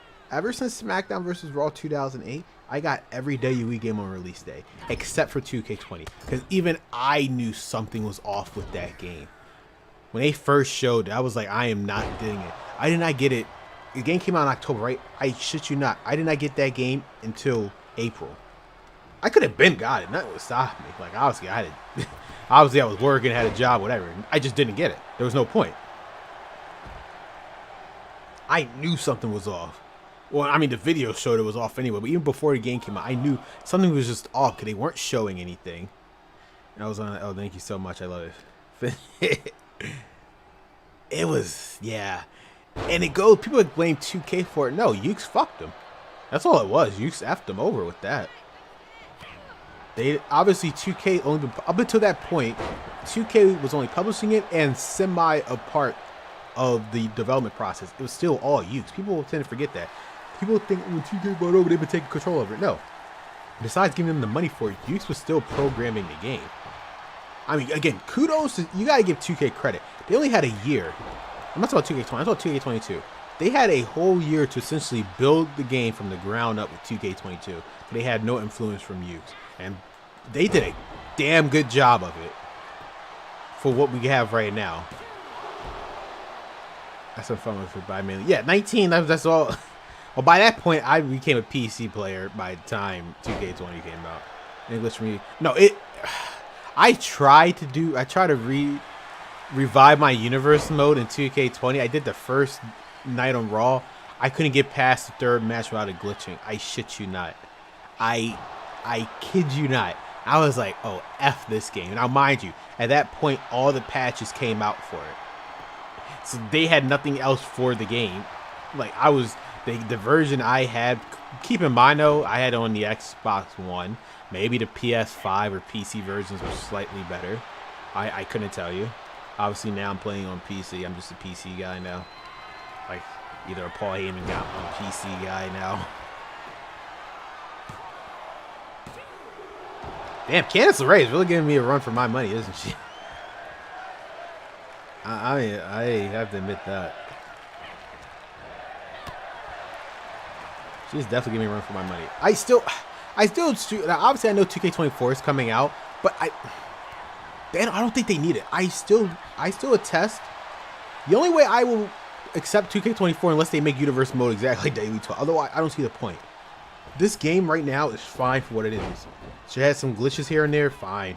But in terms of the actual gameplay and how it looks, I don't want to pay 60. I mean, obviously I am, because I'm a mark. I don't think there's another game needed. This is like, if you just update the roster in the arenas, this could be it for another year. I don't think 2K24 is needed because you got war games. The only thing y'all really need, what match type do they need to add? Think about it. I'm really trying to think about this. They got war games finally. The only thing they really need to add is like let war games be in any arena. That I know it's gonna be a lot harder, easier said than done. But I'm trying to think. What do we need? Really? I think this game is... I thought 2K22 was fine, but 2K23 so it was more than... Like, I would be satisfied if this was the only game for another year so they could work on a better 2K24. And because clearly with 2K22, they gave them an extra year. Look what they came out with. The most realistic looking game of all time. These character models that y'all see right here would not have happened if it wasn't taking a year off. I just think personally they just need to I would be fine playing this for a whole nother year, honest to God. How to do war games universe or having used unheard amounts. And use unheard amounts high. You gotta figure it out. The one thing I will say, again, I'm trying to really think, what do we need for 2K24? Because they showed with Candice LeRae and Mia Yim, they could add people if they really wanted to. They could just, you don't need to buy DLCs. They could just pour them in there. Obviously with the updated roster and whatnot, but like really think about it. What do we need? In terms of like what match? I'm trying to think. Match types. What? Unless they're gonna do 10-man match types, I don't see that anytime soon. The only way we're gonna be able to get 10-man match types, they have to drop the PS4 and Xbox One. They got to stop coming out on those systems for that to work. Otherwise, we're never gonna get 10 people. That's the only next push I can see. 10 wrestlers. Otherwise, I just don't. What else is really needed? War games we got, right? Damn. I swear I hit it as soon as I see it, but they just always tell me to go F myself. And of course, I can't reverse anything. Riveting.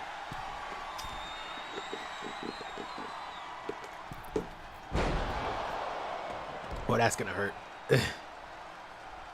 It's gonna be upset. Yes. Ah, she got me. I have no problem. It is what it is. This is probably gonna end up. That's what I'm saying. But they're gonna have to drop it. Like, remember how long it took for them to get 7-man and 8 people? It wasn't until 2K what 18? Because they kept coming out with from freaking.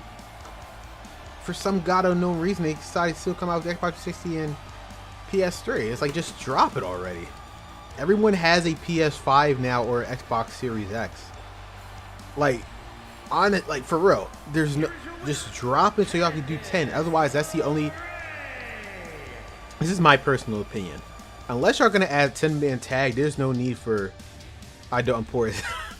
Or just get a PC. That's why or future-proof yourself. Dude, just get a PC. Just get a PC, man. I'm telling you. Obviously, councils is council, but just get a PC then. That's what I would recommend. But otherwise, I just think about it. What really? If you can have a 2K24 wish list, because they already brought back GM mode. Besides updating it slightly more, the only thing I could say with GM mode, they need to bring back. And one thing they need to bring back from 2007 and 8 is the writing thing.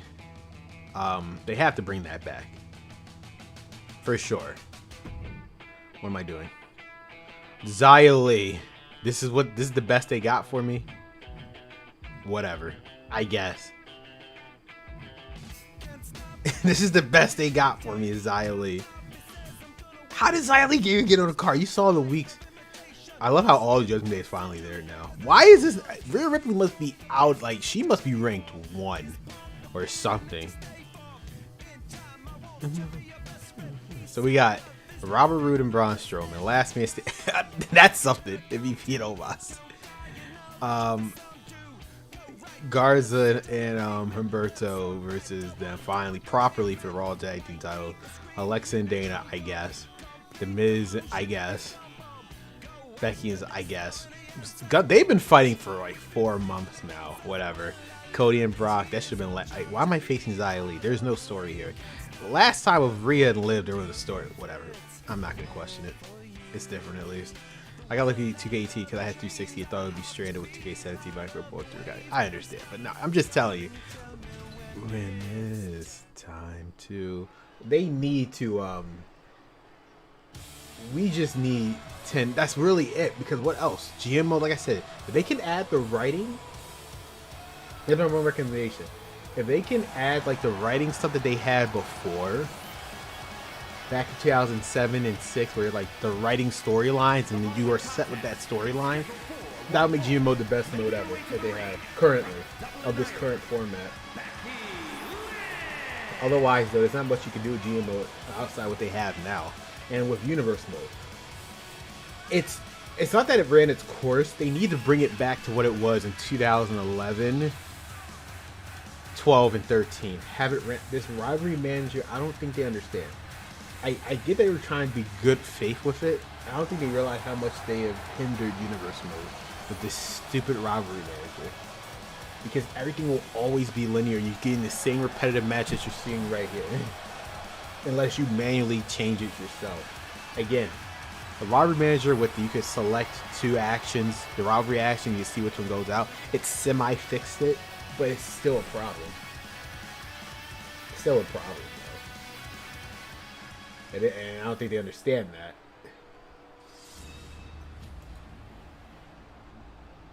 Well, I mean, with 2, that's a problem. And then again, this was a 2K thing, because 2K14 was under 2 if they didn't really publish it. I don't think they actually had really anything to do with it, to be honest with you, but I'm just saying. Personally, they really need to, just go back to its roots. Sometimes the best way to go forward is to go backward, as I always say. From Chongqing, China, But yeah, man, if you had to make a 2K40, 2K40. Am I gonna be alive by 2K40 comes out? Is anyone gonna be alive? I don't know. If you had to make a 2K24 wish list, even though it's already a mute point, the game's already being developed, so whatever you're gonna put in there is already. What would you want in the game? The Heritage Cup? Okay, sure. I'm trying to think, because it's funny. They have the Heritage Cup. I'll probably be in 2K40. That's what I said. Like, I'm trying to think. The funny thing about the Heritage Cup, it's in this game. If you play without spoiling it, My Rise reveals that the Heritage Cup not only is in the game, you actually fight for it in My Rise. It's so insane. They have a render, they have a special entrance for it and everything, but it's not in the main game mode. And they have the British rules in My Rise, but their lazy asses couldn't put it in the main game. It's like, what? It's like, I was perplexed when I saw it.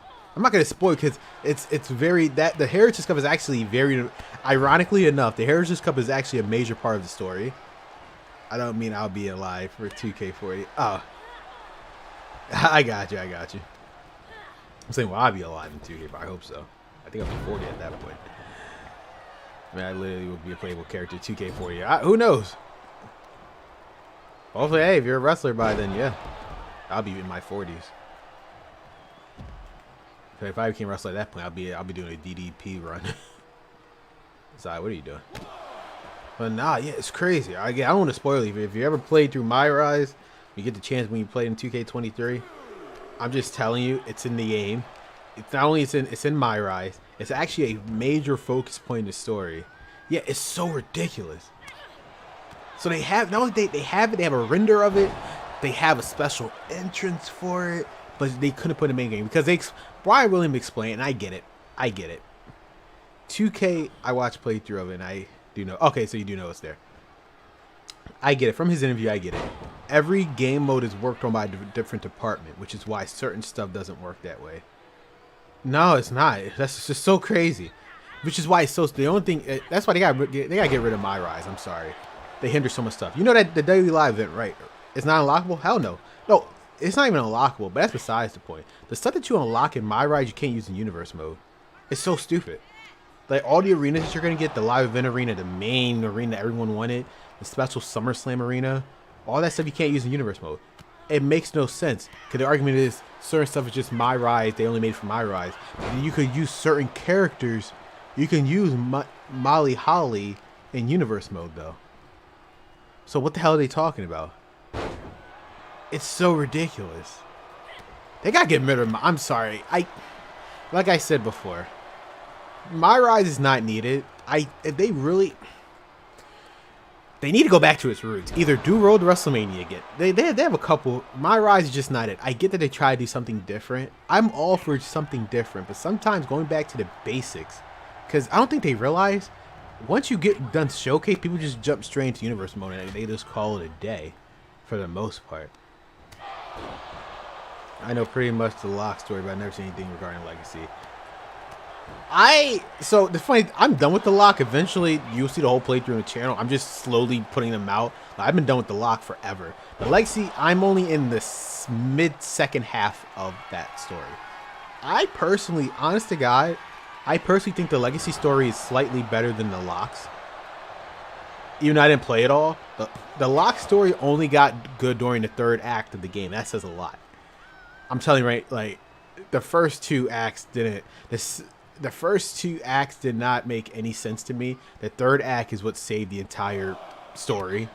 If it wasn't for that third act, it saved the entire story for me. The first two, I really wasn't feeling it, honest to God. But Legacy right off the bat, I feel like is a way. Jesus Christ.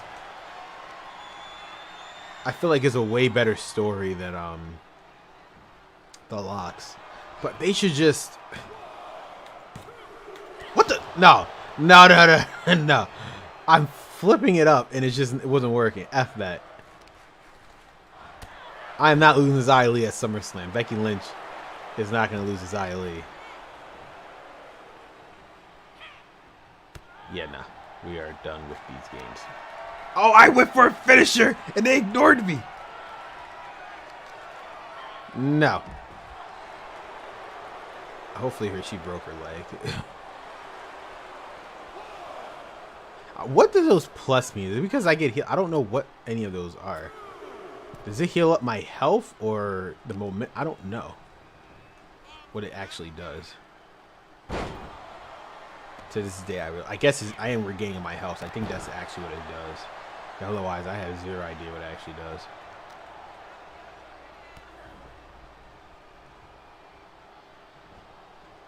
And boom, down she goes. Whoa, there she goes. I did not hit that. I hit my finisher, but they pretend like I didn't. Manhandle slam. There you go. 1, 2. Why is she kicking out? Xia Li has not been in my universe mode. This universe mode superstar mode this whole entire time. Don't y'all dare chat me for that.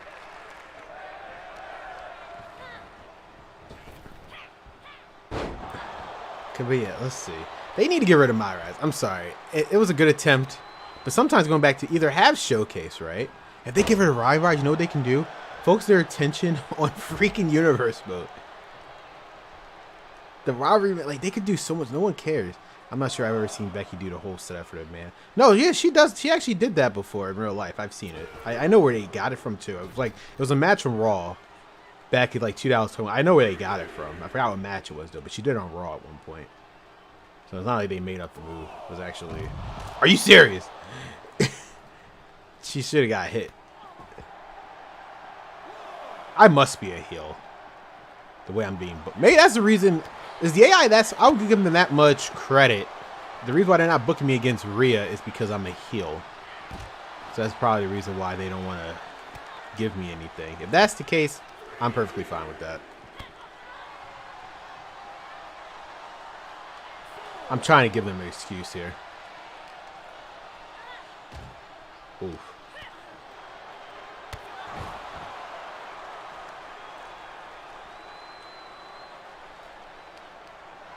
She took.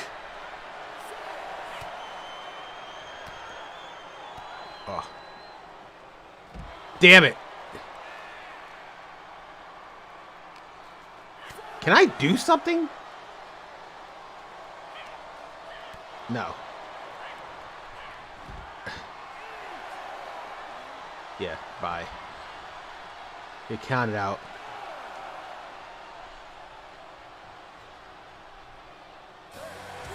A win is a win.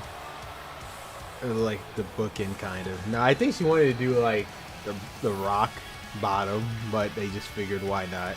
Like Booker T would do that and go to his knees. Yeah. She obviously, it's obviously meant to be the rock bottom. But I didn't want to call it that. Even Montez Ford, they literally say it's the rock bottom, which is funny. I don't know why they call Montez Ford literally the rock bottom. Because rock goes down to, I know, but Montez Ford literally does the rock bottom. You know, I just call it, well, I guess they just call it the manhandle. I guess it is kind of just a slam. How many more weeks I got of Becky? I gotta look what we're at right here. I said 6 weeks, right? It's not, there is no difference. It's like when they call Big Show's choke slam, it was called something else.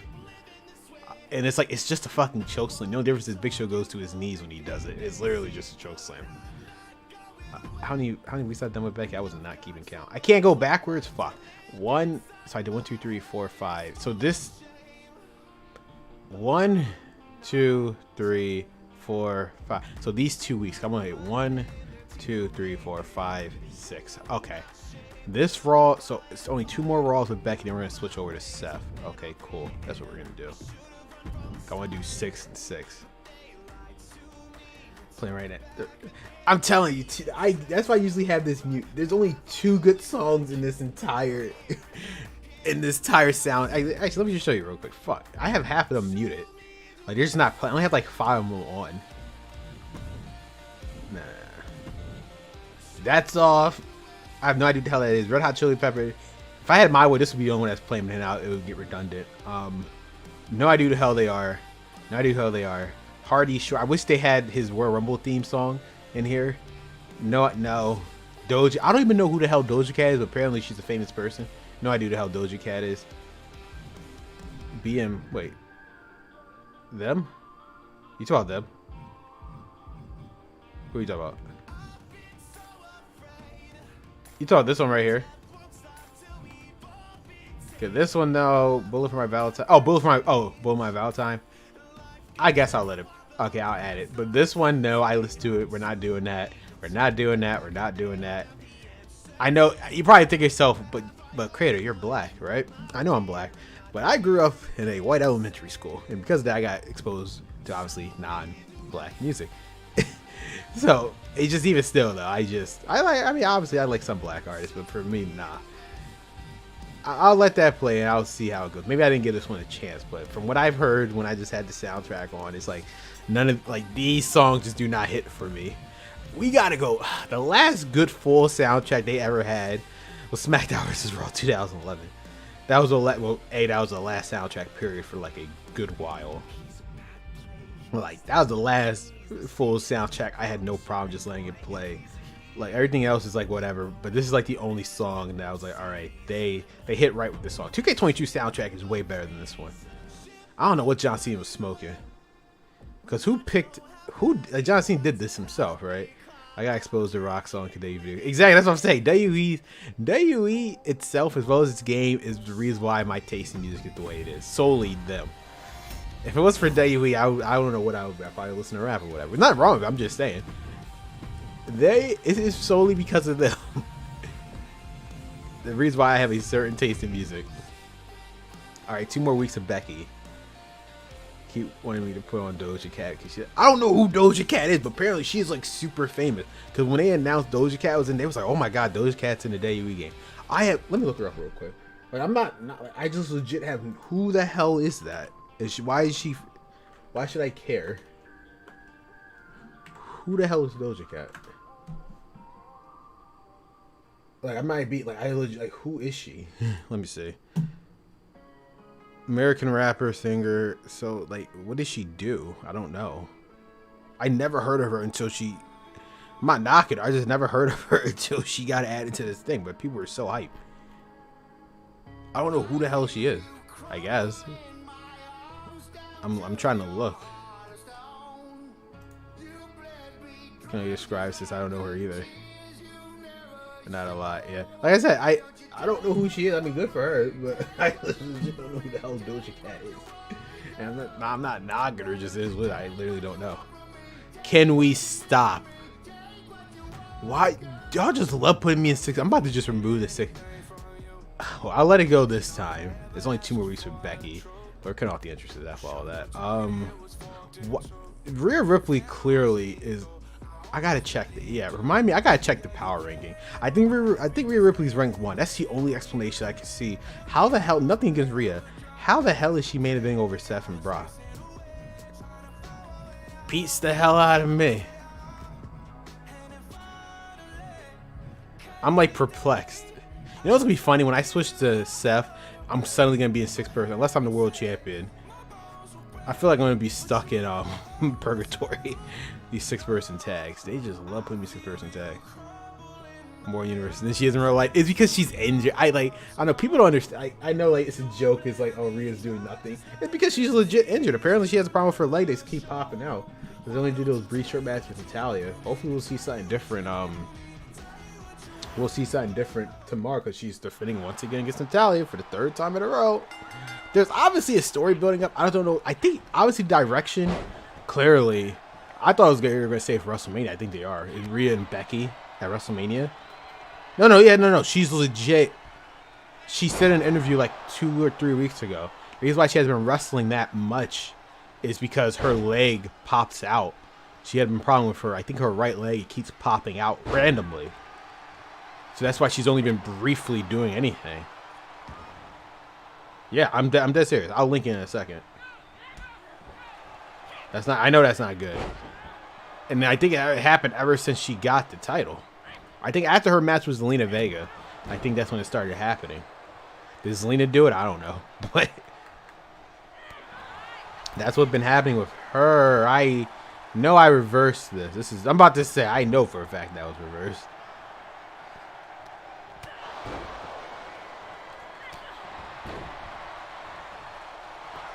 But we'll see what happens tomorrow. If she goes more than 5 minutes with Natalia, because what's the longest match you have with Natalia? 2 minutes, I think. If she goes more than 5, then okay. Otherwise, I don't know what the direction is with Rhea Ripley come SummerSlam. Obviously, it's not that bad for them not to vacate. So she's obviously injured. She's not that injured enough for her to vacate the title like Liv Morgan. She was legitimately injured, and they had no choice but to vacate the titles. Otherwise, they would have never. She came back a month later, granted, but she was legitimately injured at the time. Then they didn't know when she was going to come back. With Rhea, they clearly know. I mean, she's injured, but not injured enough for them to justify taking the title off of her. At least, I just don't think Triple H wants to take the title off her because it'll kind of desensitize WrestleMania, basically. I was back to music. I really have a taste of my friend showed me RACP. Who is... Oh, Red Hot Chili Peppers. Why, when you briefed me, I was like, who the fuck is that? Red Hot Chili Pepper. I never saw that music. Honestly, my music has been built on either wrestling or anime songs.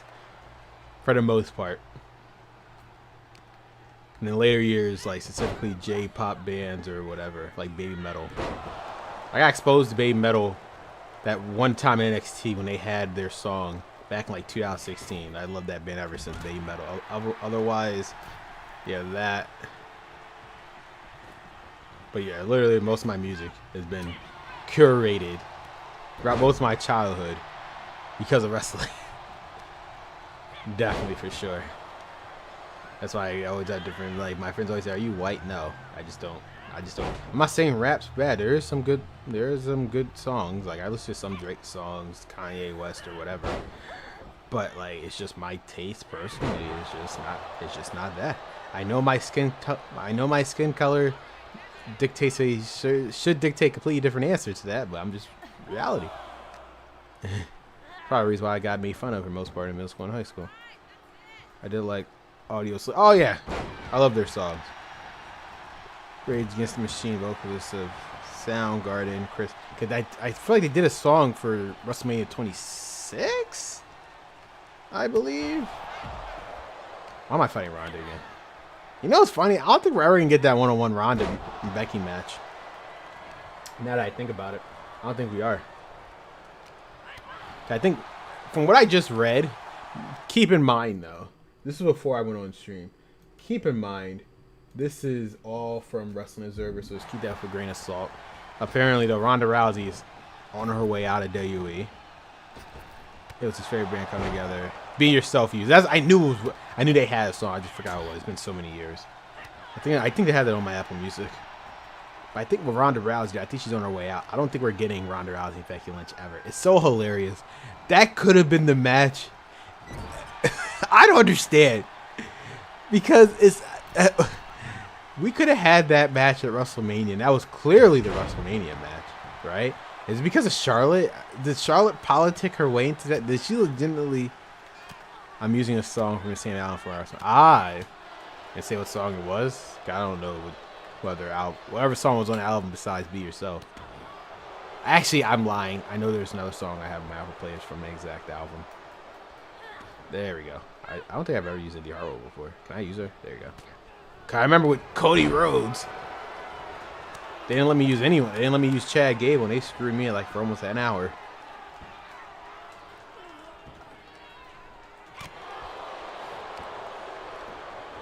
I said, when I play as Seth Rollins, they put me in 6-man tag. I'm legit we're just gonna veto that match because this is ridiculous.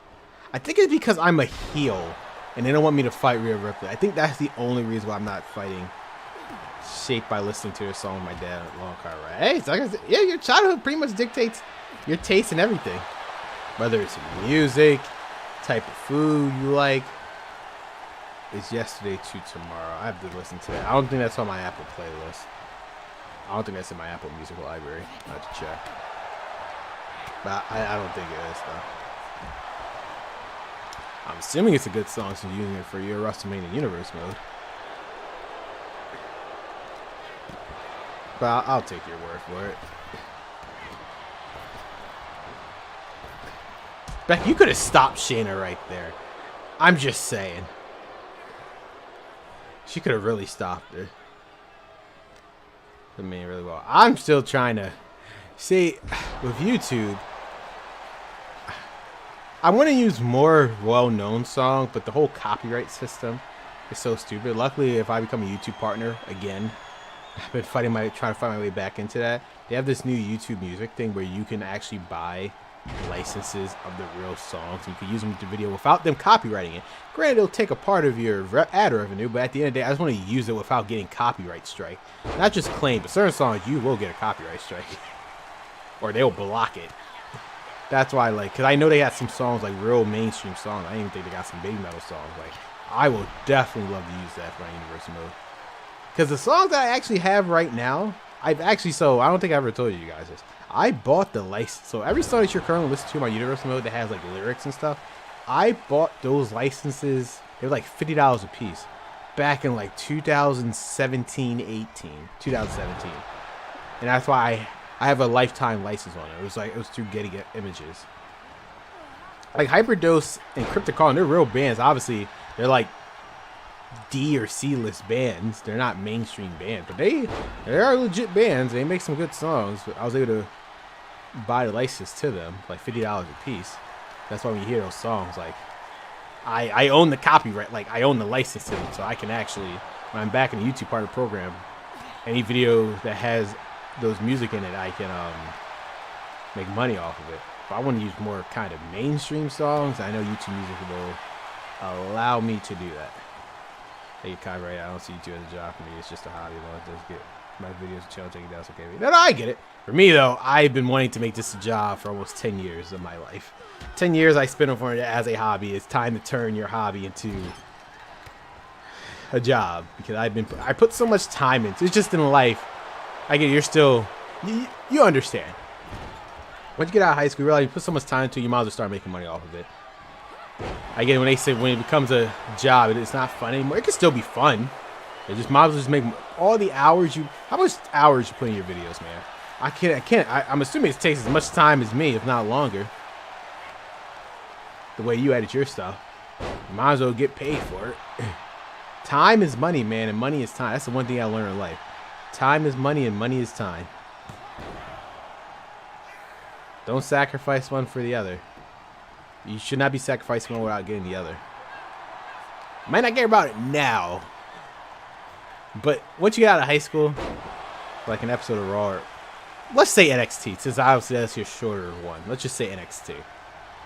Like, I'm assuming, how long does it really take? It should be like a week's worth of time for just one episode, right? That's my point. You don't think you should be getting paid for that? Probably could take me, a few days. Still, that's a long time. I can see pumping on today. Like, for me, it really depends if, like, the episode, for example, I think people had this misconception, like, took me this long to make the Raw episode. No, I just been focusing on other stuff on my channel besides Universe Mode lately. This episode of Universe Mode from start to finish probably only took me, like, 3 days tops. A ton of stuff in the day. Exactly, yeah. We probably got more free time because it's summer, but this, like, the Raw episode you just saw, probably ignoring the script, which was already written out, like, in terms of recording the matches and editing it with the audio, probably 3 days. All they got. I probably could have done it in 2 if I didn't have to work yet. Like, I remember one of the days I did work. So, it probably only took me 2 days, really. Record at everything for next year if you have real commentators just watching it. I got you. Who's commentating on it this time? It's the same guy from last time. And if I may personally ask, is it? I mean, is there a specific reason why you don't commentate on your stuff, or is it because you just don't have a mic?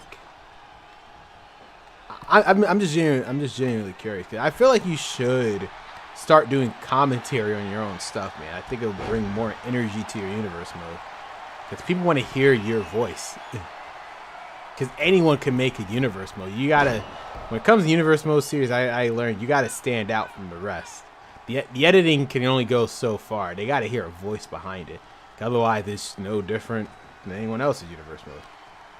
I'm just saying, personally, I just feel like you should eventually commentate your own. Because if you don't have mic, then I understand it completely. But otherwise, I just feel like you should definitely just start commentating on your own. It'll bring more energy into it. But that's just me. It's the mic part. Okay, then I completely understand. Otherwise, I'm just saying.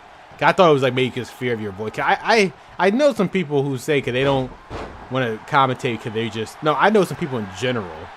They just don't like commentating on their YouTube videos because they're just afraid to talk. And it's like, that's so dumb. To me personally, it's dumb. I get it, like you might be afraid, but the whole point of YouTube is for you to express yourself and stand out from everyone else. I don't really care about my voice. Yeah. Okay, man. I'm just saying you should invest in a mic. That's the next thing I would do, though.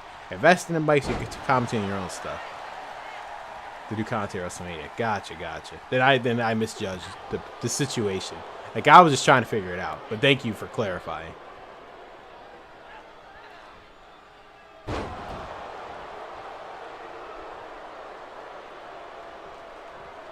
Yeah, thanks for clarifying that for me. I think I'll use my voice for other video because it doesn't matter about the quality now. I got you. But if I had to recommend a mic, I mean, I've been using this dude. God, how long have I had this mic?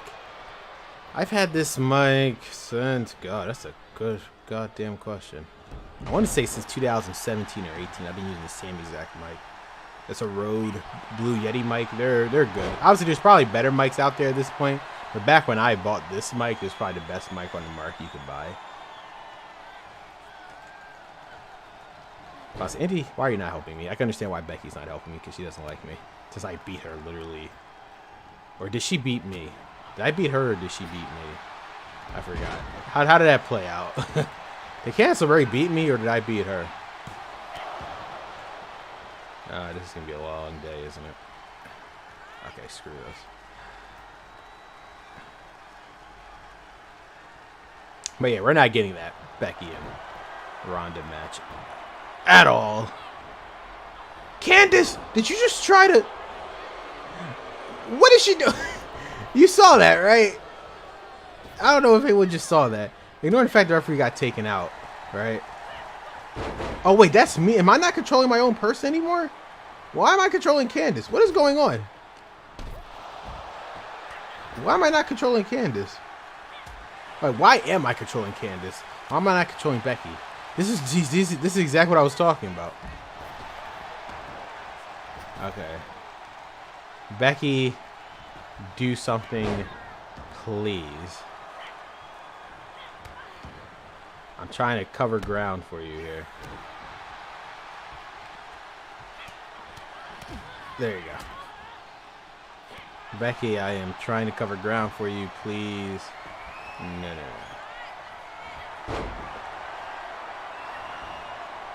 Yeah, no. There you go.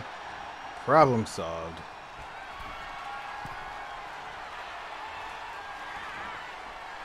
I don't know how that was.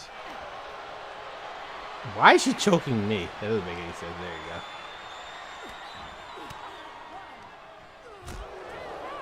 Okay, I'm getting out.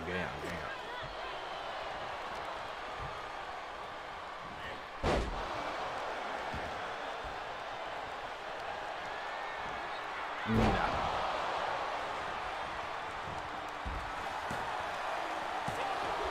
Why?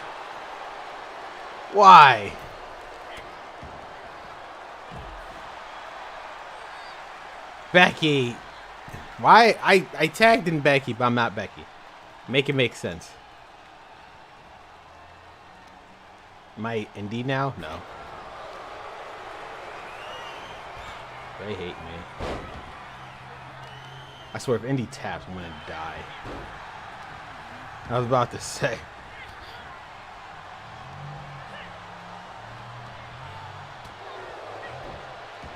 No.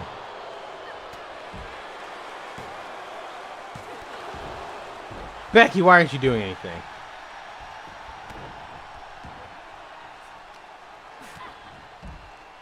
Oh. Indy, get back in here, otherwise you have a problem. Miss Hartwell.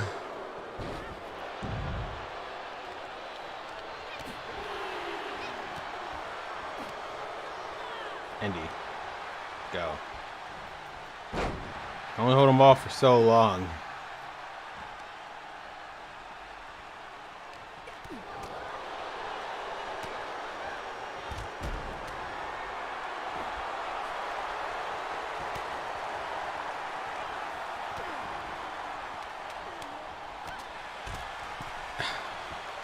I can only hold off Katana for so long, Indy. Shit. What are you doing, Indy? No. Becky! Of course we lost.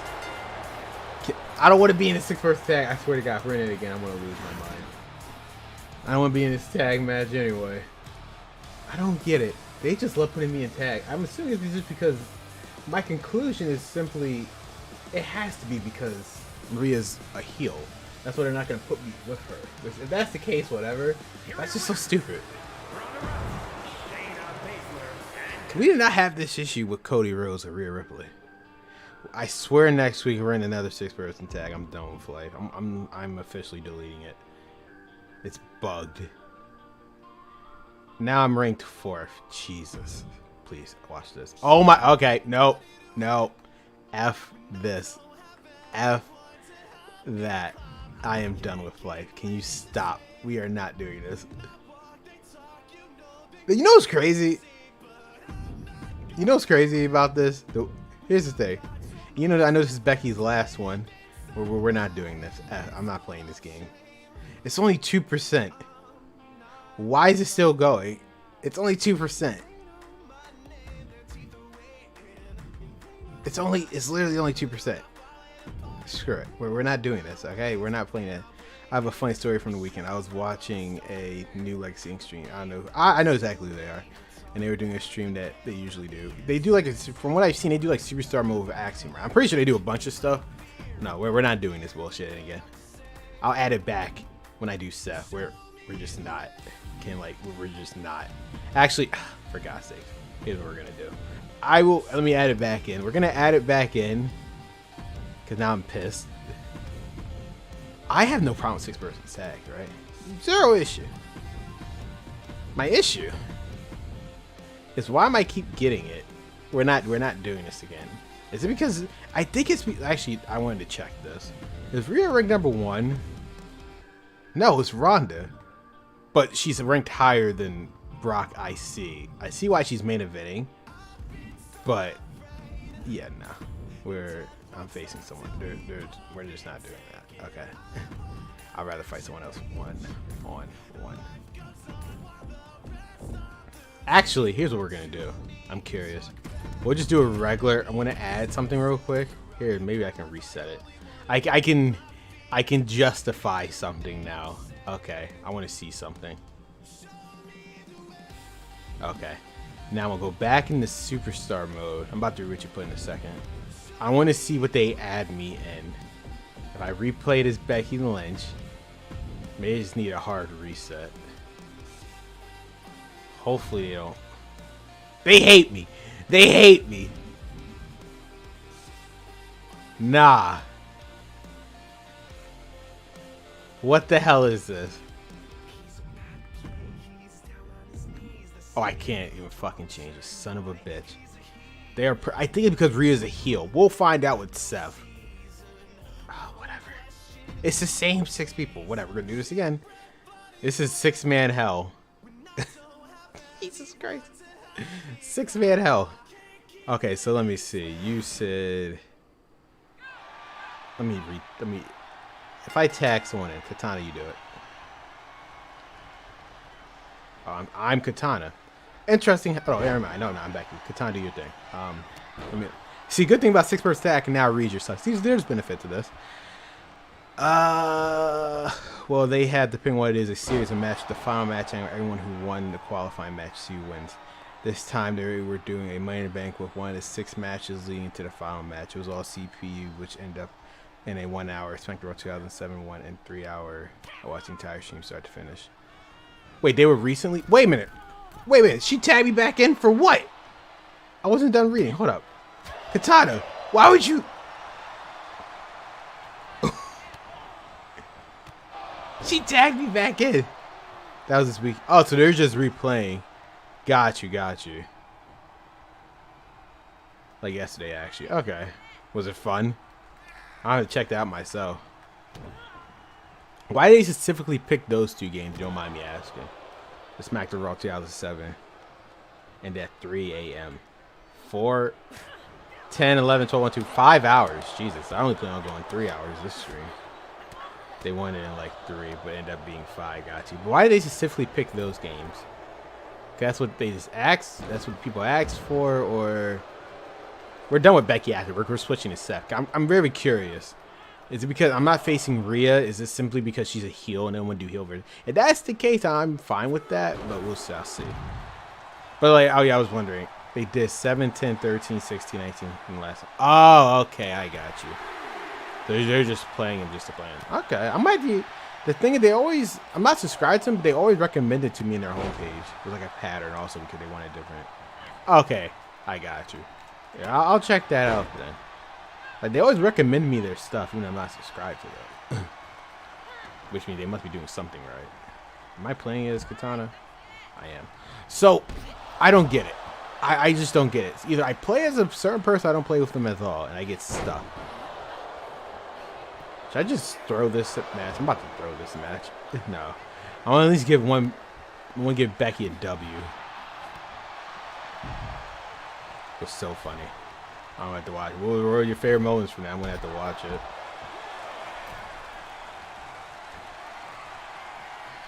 Okay, they've been doing this for quite a while. They were doing trivia quizzes and other stuff.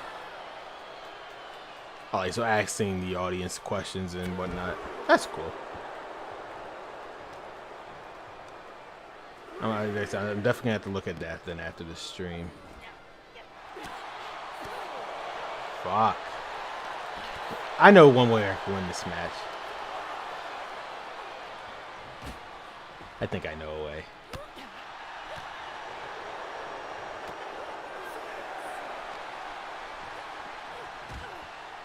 I'm gonna counter out.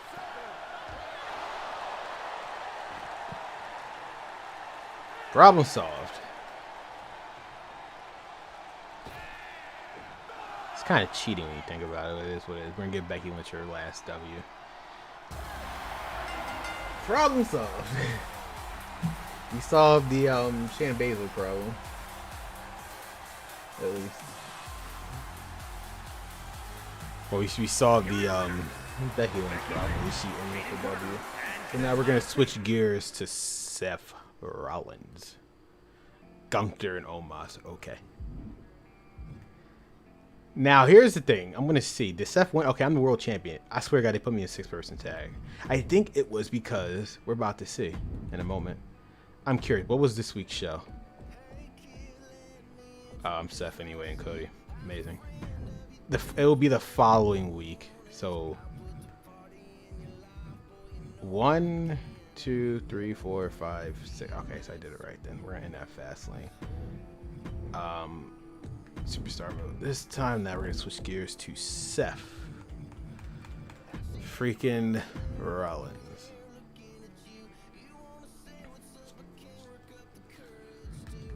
I'm assuming I'm fighting Cody still. Okay, but next week will pretty much show what the hell is going on.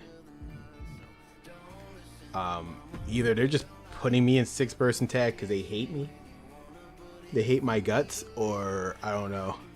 Also, are you sure you want to seek it out? What do you mean? The new Legacy stream? Like, what do you mean? I mean, I'll check it out briefly to see what the hell they were doing.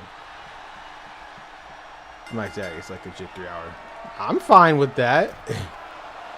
I'm fine with long videos.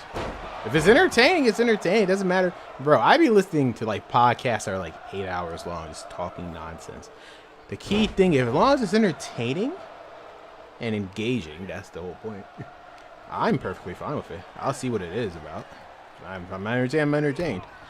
Like, I never, like, I know who they are. I just never personally watched one of their streams before. I know exactly who they are because they always recommend me,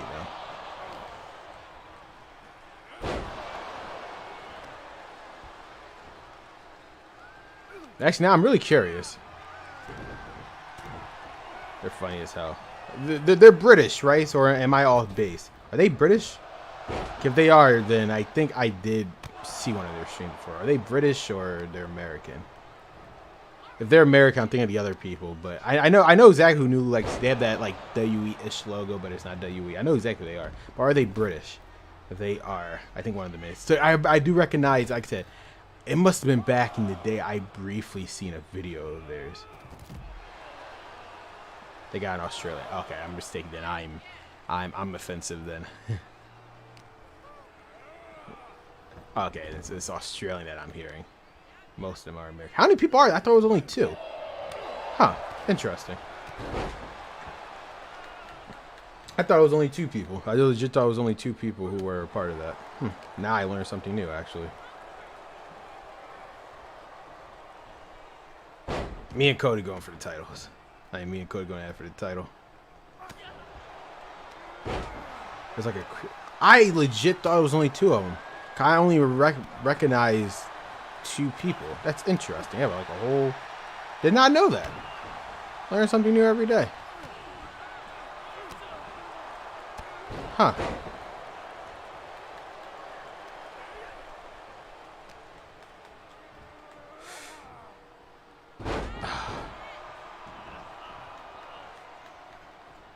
I legit did not know that. Johnny, Big Dog, Jericho, Slip, LT, Dangerous. I have heard.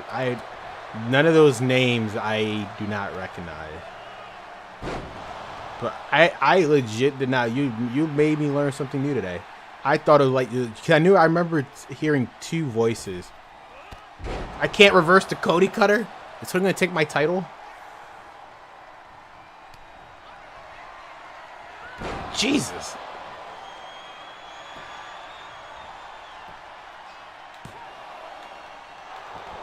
Yeah, no, I'm not selling that. You see how sometimes you just can't reverse? That's crazy. Cody's going in. Oh, shoot, you probably saw one with just two of them. That's why then. But they got a whole squad. I wish I could do that. No one's my friend though. Oh, now they want me to reverse. Do you think Cody Rhodes is going to be the next cover superstar for 2K24, right? It's either going to be Cody or Roman. I can't imagine it not being Roman. The year he... Well, because obviously the cover superstar is always with the showcase. But they got to stop with this showcase shit. I'm like... The only good showcase they had was 2K15 showcase. The problem with Roman, here's the problem with Roman. Because again, this is assuming they just do it. Whoever is the cover superstar is the goddamn. Although it wasn't always like that. 2K19 was AJ Styles, but Daniel Bryan was the showcase. So it's not always 100% like that, but it's clearly that's always their intention. That's what I'm about to say. Yeah, you wrote it as I said. I was like, it wasn't always like that. But still, it just gets annoying playing through one person's point of view. Like, the way I don't understand. They had it perfect in 2K15. Why didn't they keep it like that? Where it was based on a rivalry, not a person. Like with John Cena and CM Punk. You know how much shit we was able to do with that? Shawn Michaels and Triple H. The amount of stuff we went through. Even Randy Orton and Christian. Like, that showcase. I have no problem playing twice, because it makes it feel like it's new. Like it didn't feel like I would play it once or whatever. Like that showcase, I had no problem playing twice. Every other showcase after that, it's one and done. Like I'm not. Stone Cold was Stone Cold because he Attitude Era. Like Attitude Era mode. Yeah. I didn't finish any of it, but I did play it. 2K16, yeah. It's just, I have to, like, just stop focusing on one superstar. 2K15, if that's the way they did showcase from, like, rivalry focus, I'll be perfectly fine with that. Otherwise, go back to Road to WrestleMania, or, here's a crazy thought, just either have a career mode like they did in 2K19, my career, when even though it was a linear story, it was a good linear story. Have it like that. I just don't know what else they can do at this point. 3. Okay. I'm gonna check something with Seth. Or they can put me. I think it's solely because Rhea. I'm convinced that's what it was. I think the only reason why I've been stuck with, which is interesting, and that means that's something I learned new. WWE World Heavyweight. Okay. I'm not going to touch any. We're going to go right back into classic mode. I think it's because I was a heel and Rhea Ripley's a heel, so they didn't want me to fight. If that's the case, then I will give them that much credit. Because I do, before we go in there real quick, hold up. I'm not going to touch it. I do have it set as a 6-person tag match day, bro. I didn't touch it. It's still, yep, it's still there. Okay, let's see what match they give me. Because that means I legit forgot how long Seth had the freaking 2020, late 2021. Vince McMahon aside just to call him Seth freaking Rollins. It was like late, because he had this song since WrestleMania 37, but they didn't start calling him freaking like late 2021. I'll say right after the draft. Yeah, right after that draft, when Big E got drafted to Raw because they were champion, that's when they started calling him Seth freaking Rollins. Which is why it wasn't in 2K22, because the game was already done, but they pushed it into WrestleMania 38, which is why he wasn't called Seth freaking Rollins 2K22. Even though when it came out, he was already Seth freaking Rollins.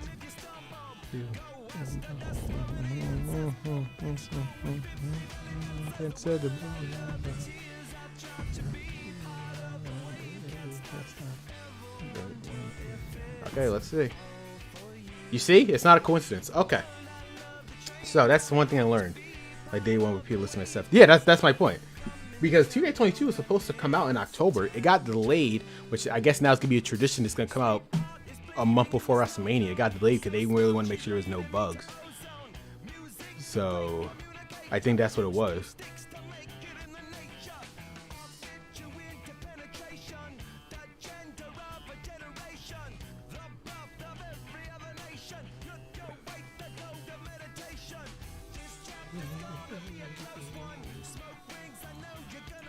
Survivor Series 1 doesn't though. Survivor Series 21 does though. Like, what do you mean? Yeah, that's what I said. It was like late 2000. That's what I said. It was late 2021. It must have been right before the day one pay-per-view. I know they weren't calling him back then. So sometime in late November. Yep, I do. That's just because I remember that's how they were marketing. I was like, why do they keep calling him freaking? So I'm now on Facebook. So I'm just so. Here's a tidbit now for this universe from well, at least I just saw, based on how it is right now. It seems like if the heel's a champion and you don't have curation menu on, it would appear that if you're a heel, you will not fight for the title. They will not make you fight for the title. That's interesting. Because you see with Seth, I'm still doing regular matches. So that's actually pretty interesting. I love how the noise is still going in the background as the championship presentation. You know, I skipped it. I don't think I was supposed to skip it clearly. But yeah, I think... well, see that thing with Roman. Here's the thing. If they do Roman, it's going to be hard because they're going to do the Shield. I think they're going to have to ignore the Shield stuff for them to do Roman. They're gonna have to ignore the Shield stuff. We were talking about the cover superstar. For them to do Roman, they're going to have to ignore the Shield because unless they put Dean Ambrose, I mean, is it out of the realm of possibility? No. Will they though? To pay royalties? I doubt it. They're gonna pretty much have to skip the entire Shield and focus on 2000 what? Late 2016 to now, and just skip everything with Dean Ambrose. It's not impossible, but you're skipping a lot of history. They're going to have to completely ignore the Shield stuff. Or, I mean, to be fair, they could do a whole showcase with just the blood from 2020, 2023. It would not be, they could literally just do that and call it a day. They could do something. That's what I said. They could either skip the entirety of the Shield, obviously only focus on when he fought Seth Rollins. Otherwise, the years 2012 to, what, 14 for the most part. 2014 when he started doing the single stuff. Yeah, that's what I was saying, yeah. No, see, the problem with that, though, is they're going to have to add Goldust. I know, obviously, they can do Cody now. They're going to have to add, are they going to add Goldust to it? Because that's part of the problem. I know him and Rollins were tag team champions.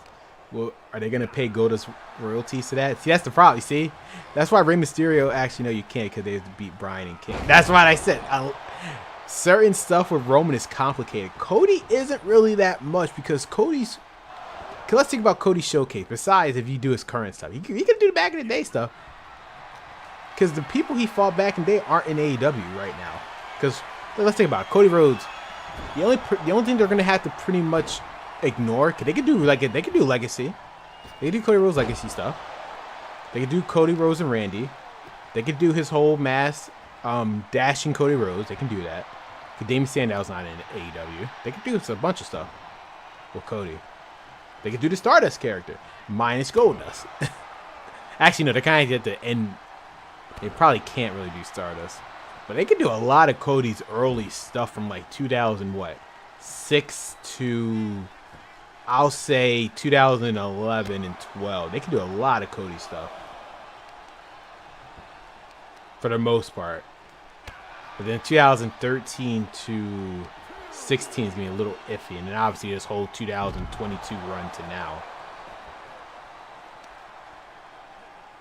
So it's but you see the problem when I say here's what having you do it one person. At least when you do a rivalry, like if I had to pick a showcase they could do a rivalry for, I know the perfect one, Roman and Brock. Because here's what you can do then: they could do Roman and Brock, and then that way you could have so many other matches.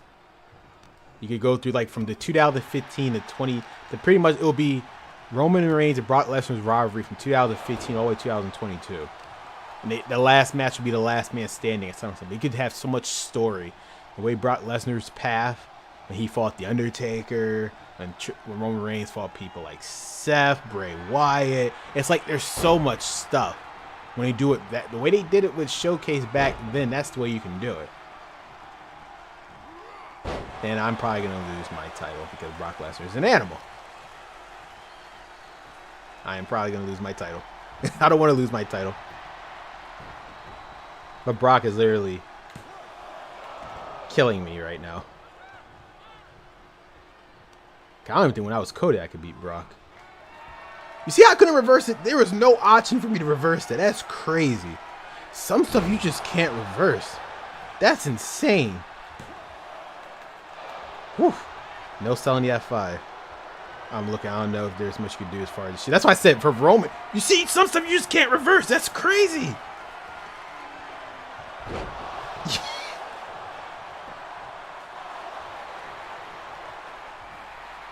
Without the you could. They could pretend because Roman Reigns is done. Obviously, that's his beginning.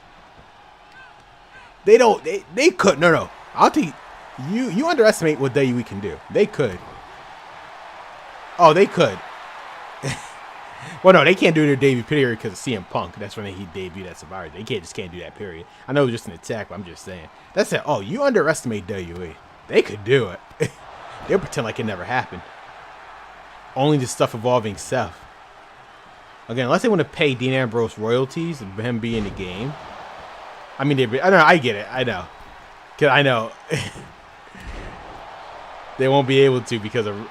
I mean, they want to add right back because they just don't pay him royalties. I think the only person they would 100%. It's not like they're gonna complete with. I know the only person that they can 100%. The only person I can see them doing. They don't mind because it's the bigger picture is Dean Ambrose. That's it. Everyone else, they ain't paying Ryback shit. Daniel Bryan, they probably told him to fuck off. To the point. No, they could. They'll just have to do Roman Reigns heel the entire. To be fair, Roman Reigns his 3 years right now run. They could do a whole. They could legit do a whole showcase just for his 3 years right now, legit. Because everyone that he fought from 2020 to now is still in WWE as far as but minus Daniel Bryan. This whole run that he's done, his whole heel run. Well, like I said, even they ignore the Shield stuff. They could do 2015 to now. Brian left WWE on good terms, so I can see maybe doing that. But they trust me, they just do not want to pay. Probably him, but they still doesn't want to pay royalty. I'm talking about because Brian's such a minute. I'm not losing my title. Daniel Bryan, in terms of Roman Reigns' career, is just a minuscule part of it. In the long, Dean Ambrose is literally his first 5 years with Dean Ambrose. So I understand that they had to pay royalties for that, but Daniel Bryan, 3 matches? That's it. Unfortunately, again with Dean, either they're gonna do it or, do his own F5. Maybe this will end. Brock.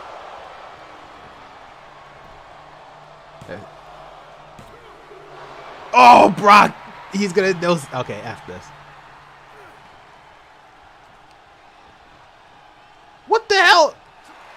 Oh, I've never seen Brock do this before. This is new, actually. That's a new reversal. I've legit never seen Brock do that before. That's why I said, with Bryan, 3 matches, that's it. But Dean Ambrose, that's the only person I can willingly see that, okay.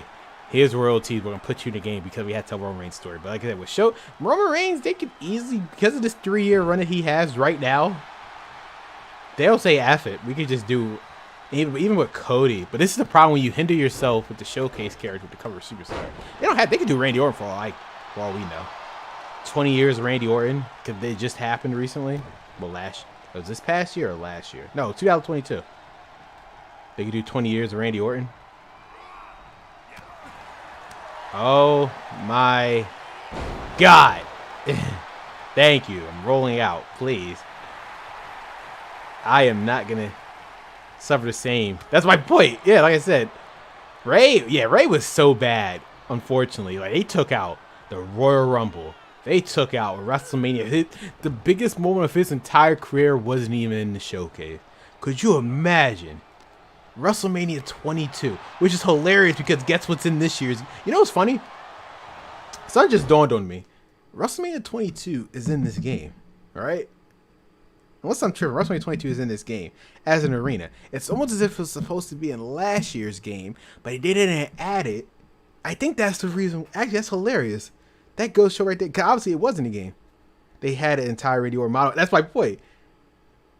They had WrestleMania 22 in this year's game as a for the season pass. They added it in this game. I think they already had the arena made. They just couldn't use it because Kurt Angle wasn't in the game. They couldn't get the license for Kurt Angle, which is hilarious. Found it, and he uploaded it. Yeah, they were supposed to have it. Juice and Thunder Liger was supposed to be in the mode too. They had the images and everything, but they just copyright reasons, I guess. I don't know. That should do it. That doesn't do it. I don't know what will.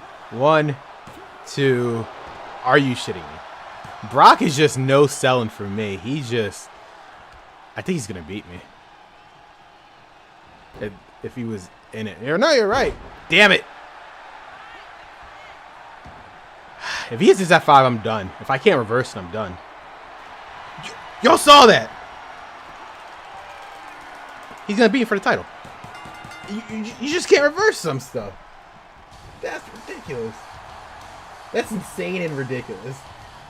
Sometimes you just can't reverse. That's crazy. So I lost my title. Now, actually, this is gonna be the test. I think I'm a face. Am I a face? Is Seth Rollins a face? No, he's a heel. You don't be in that 6-man tag or first year. That's what I'm saying. We shall see. Well, let me see if they're gonna screen these 6 persons. This goes to show that because is Brock Lesnar a face? I think he's a face. He wouldn't be considered a heel right now. When the guy in this game came out. Okay, did I get my rematch? Am I ranked 1? Okay, what am I ranked? I'm in no division.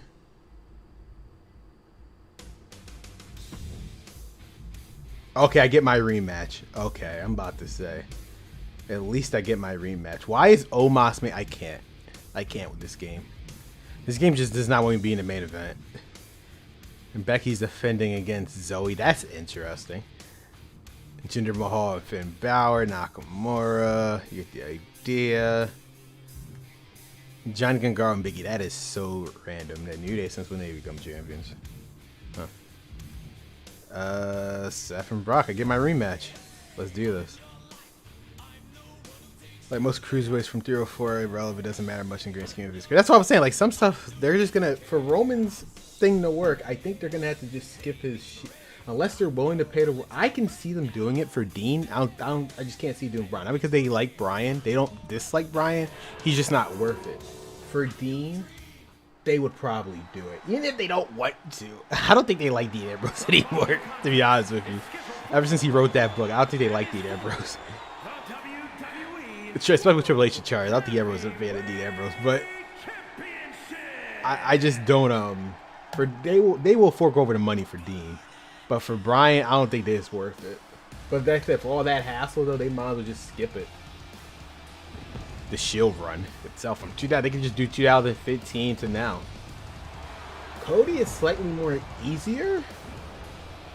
Because ironically enough, he never, from up until his final year with the company, he didn't do anything with his brother. Like the last 2 years of the company, he didn't do anything with his brother at all. That's why it's like actually Cody's a lot more easier to do between the two. Ironically. Which is crazy when you think about it, because Roman Reigns has been here this whole time. Cody Rhodes is actually more viable to do a showcase on than Roman Reigns. But even it could either do. I think they're gonna do Edge. If Edge retires, they might do Edge. But yeah, what you brought up earlier could work. Oh, them just skipping it entirely, or like I said, to make life so much more easier, just doing a showcase Reigns on Reigns' entire run. Yeah, 3 years. That's 3 years of content right there. That's easily enough. And since he won most of their matches, since he won every match, that should be easy.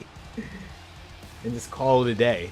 Because that accomplishes 2 things. They don't have to pay anyone royalties because everyone he beat minus Daniel Bryan is still in the company. So there's nothing to worry about there. And they could just use the current roster they currently have. They don't have to add no one new besides Daniel Bryan. But that means they'll probably just have to skip WrestleMania 37. So, fun fact. WrestleMania 36, the only reason we never got Cesaro 2-0. I'm not trying to bury Cesaro, but I completely forgot about that. I completely forgot about Cesaro. Oh yeah, he did beat Cesaro at WrestleMania, the first WrestleMania Backlash. You are absolutely right. That, I don't mean that to embarrass you. I legit forgot. Thank you for reminding me. But yeah, Roman Reigns showcase is viable. Cody Rhodes is, although Cody Rhodes is a lot more easier, probably for them to do than if they want to do Roman Reigns' entire career. It's just they're gonna have to play World. They have no choice. It's like it's not even an if. They have to. Otherwise, it will be a pointless showcase for them to include the Shield without Dean Ambrose. Even I know that. And if they just simply ignore and just do the entire Roman heel run, then there you go, right there. We're good. That's a clean job there. But it goes back to my point though. 2K24 is so unnecessary because let me think about it. That's what I'm asking you, Caesar. You probably have a clearer mind than I do right now because I'm currently live streaming. What do they have to add in 2K24 that's not already in 2K23? Minus 10-person matches. Because I'm under the base that they're not going to improve universe mode at all. So they're just going to expand upon a rivalry manager system. And they're not going to reset. That's what I said. If they're not going to reset universe mode back to its roots from SmackDown Raw 2011 to WWE 13, I don't see the point then. I'm paying $60 for no extra reason. I might as well just keep 2K23. Am I going to buy 2K24? Of course I am, because I'm a mark. We're all marks. We're just going to buy the same wrestling game every year. But otherwise, what else can they add, really? I'm trying to think of a match type that's not in War Games is in. We got ladder matches, tables, chairs.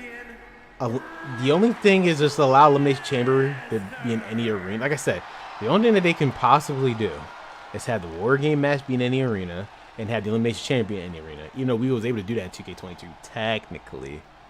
Otherwise, I just don't see, like, we're at a point now how this game, like I said, I'm really trying to, I'm scratching my head. If you ignore the roster update, they showed what Candice LeRae and Mia Yim and even Uncle Howdy, they could add people if they really wanted to without charging us anything. But that's the problem, money. They took a blow by not having 2K21. So, yeah. But I think 2K23, honest to God, is a solid game.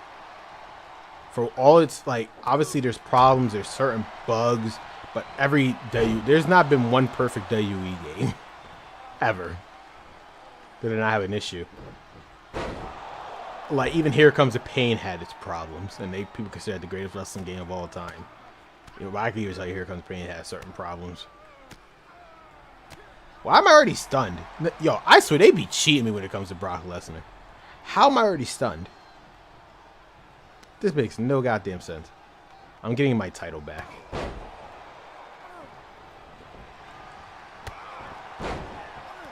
One way or another. Soup. Oh. Brock is like, I swear they built him like Roman. I don't think there's a need for 2K24. You know what they could, but no, they have no choice now because AEW Fight Forever. But they really want to one up AEW Fight Forever. They could just expand on this game for free without charging anything. Give us a, because really think about it. Because they need to make a new model for Emma. I'm trying to, Bronson and Reed, I know they had the whole model, blah, blah, blah. He's not going to be in this. They're not going to add him to the game. Emma, besides Emma, Tegan Knox, they have her model, but they're just not going to add her because she looks completely different than what she does now. Candice LeRae and Mia Yim, we were just lucky simply because they look exactly the same. I don't see why they're doing Payback this year besides, obviously, Carol. Well, I'm going to tell you why. It's not even because of that. It's because Triple H does not like... you see, you got to watch those press conferences. He explained it. Oh, no, they're not going to... Oh, yeah, they're not. They're not. He brought back Payback. He could have brought back a different... He said this was going to happen last year. He said it with... during the War Games press conference, actually. He's going to reformat the pay-per-view structure. Because certain pay-per-views shouldn't... He explained it best like this.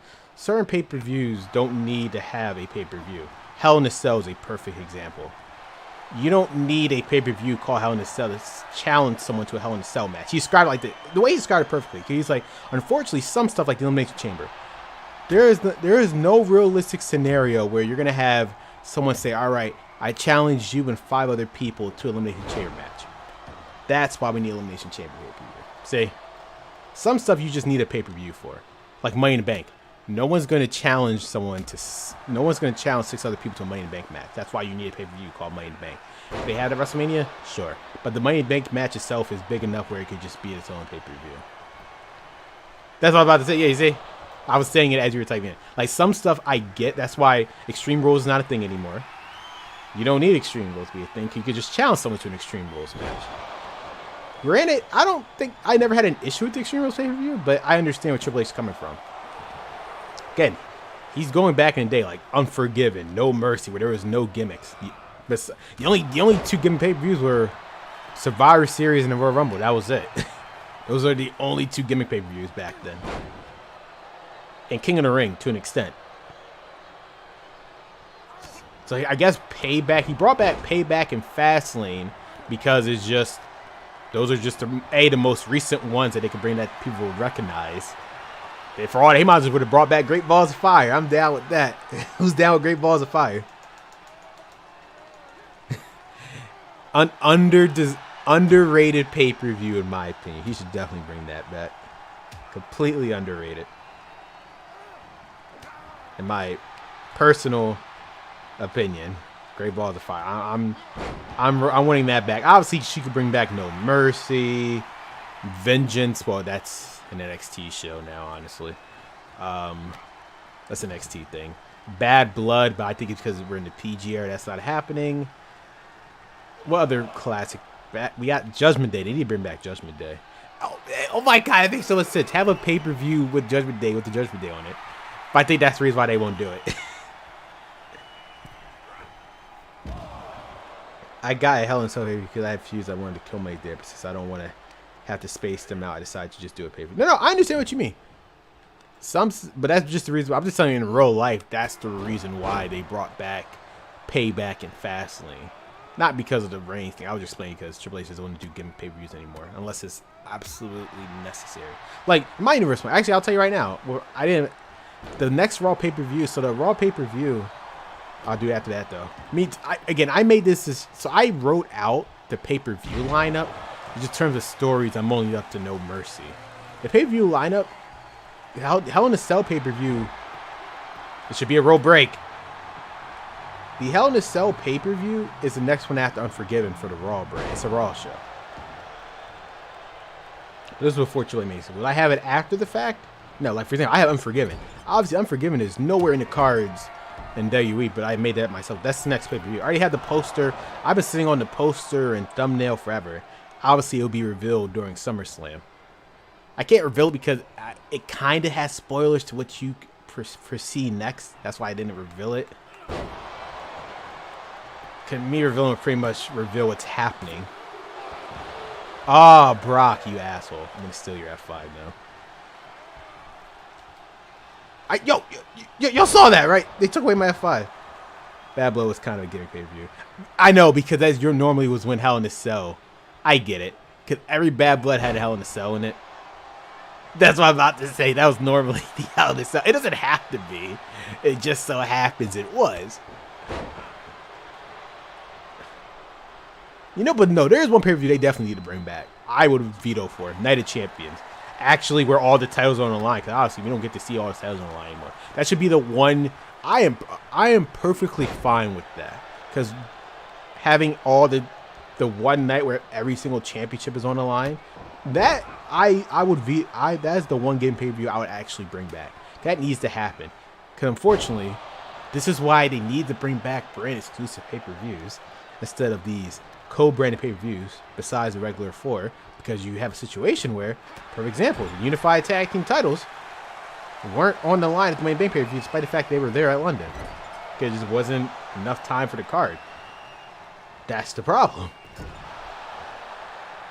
Well, I already tell you right now, they're about to split them up, Kevin Owens and Sami Zayn. They're about to just drop the SmackDown Tag Team titles. I can tell you that right now.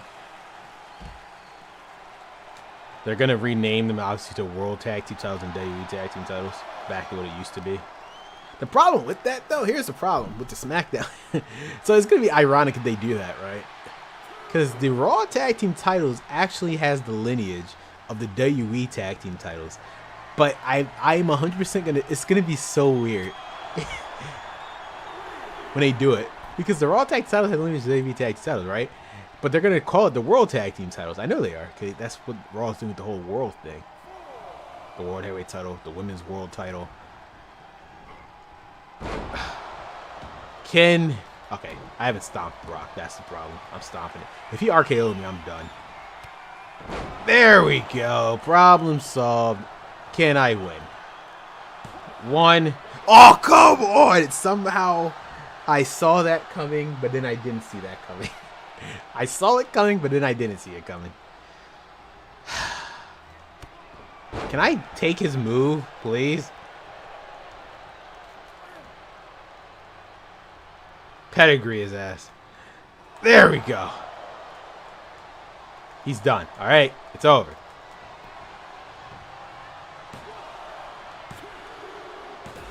God, I got my goddamn world title back. Yo, Brock he just did not want to put me over. He legit just didn't want to put me over. I guess he has it out for me. He did not want to put my ass over, bro. I put him over on Raw. He just don't want to drop the belt. He was acting like Hulk Hogan. That wasn't going to work for me, brother. He was acting like Hulk Hogan right there. I didn't like that. Might have talked to Triple H about that. Crazy. He really didn't want to put me over.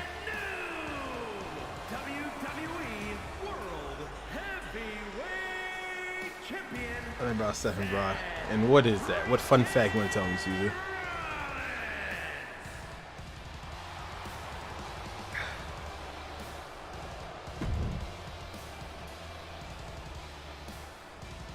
And I'm always wondering why it freezes like that. That's funny why I showed the colors. I don't know why I showed that. I love how Gunther and Omos main evented. That's funny. Now I got my goddamn title back. And now I'm defending against Big E. There is no... I guess I'm acting like Seth in real life. Seth didn't earn Brock's respect till back to WrestleMania where Seth turned up with some beers to Brock locker room set and chatted for a while. Oh, that's funny. Probably because right after the show, I mean, because they were the first match, right? They were post... That's so... I feel so bad for them. In hindsight, that was obviously the main event of the show. But because they were pushing the whole women... Nothing against... Look, Becky Lynch is my favorite women's wrestler of all time. Don't get me wrong. That should not have been the main event of the show, though. I know why they did it. Because of Ronda Rousey. They were trying... Look, I get it. But looking back at the show, it's quite clear that should not have been the main event. If it was, it only solely should have been Becky and Ronda. Charlotte should not have been in the match. If y'all wanted the triple threat, that's fine, but it should not have been in the match. They try to make it the biggest. I get it. The first women's WrestleMania main event and blah, blah, blah. I get it. I get it. They didn't have to do that, though. The stage because of excitement. Really? Why? Because he won. He's like, why make it seem like he never became world champion before? He was already the world champion. Well, he was a two-time champion at that point. Two-time WWE champion. He actually never never won the Universal title, but that just should have been the main event. Can't really see it. Oh, he did. I completely forgot about that because that was the first match on the show. I didn't forget, obviously, the match itself, but I might look at that. It looked like he was gonna fall between. Oh shit. Maybe he was selling. Maybe he was selling the beating that Brock gave him. Maybe that was it. I don't know. Speaking, I mean, we were talking about Bray Wyatt earlier. When Bray comes back, who do you think he's gonna feud with? No, he wasn't. He wasn't. I don't think. Oh, he actually collapsed. Oh, like I said, I don't. It's been almost damn near what 3 years. I don't remember. I don't even look back. Something to look back on then. I'll take your word for it. I'll take your word for it. I think they're gonna resume the feud with Bobby Lashley. I'm actually curious to know where that feud was gonna go. They might as well because Alexa Bliss ain't coming back no time soon because she's pregnant. So they might as well just resume that feud while they had the chance.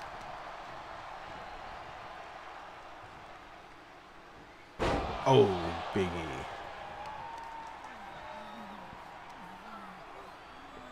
He does not like me.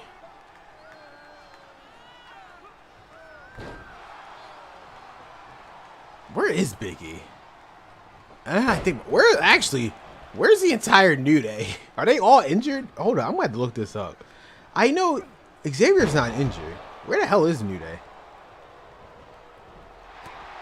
A really good hand on this Seth face planting on the stage. Let's start with Hogan and Alexa cutting an awkward promo. Really good, and then Seth Rollins. It was definitely a weird WrestleMania 35. Shane versus The Miz. I mean, I liked the feud, but the match itself was fine. Their follow up at the steel cage at Money in the Bank was, like, I liked it. It was just The Miz as a babyface in 2019 was bizarre, to say the least. As a babyface was bizarre, if you ask me. He'd been a heel for God. From that point, how long was he been a heel for? Almost a decade at that point. Did he ever turn face? Since then, like... Yeah, Styles Order was fine. I wish it was... It should have been for a title, honestly.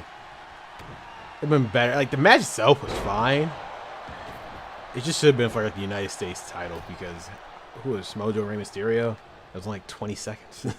Literally, like, only like 20 seconds. Like that's what I said. It was almost like to that, like, to almost... So I was almost half right.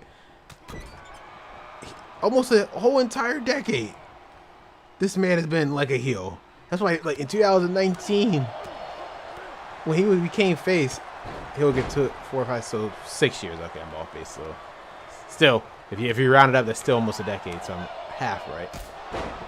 Oh, I heard that super kick.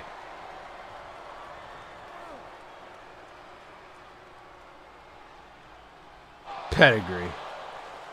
You see, I have no problem with these tired finishers. The problem is I can't crawl. Oh. I can't crawl and do the pinned.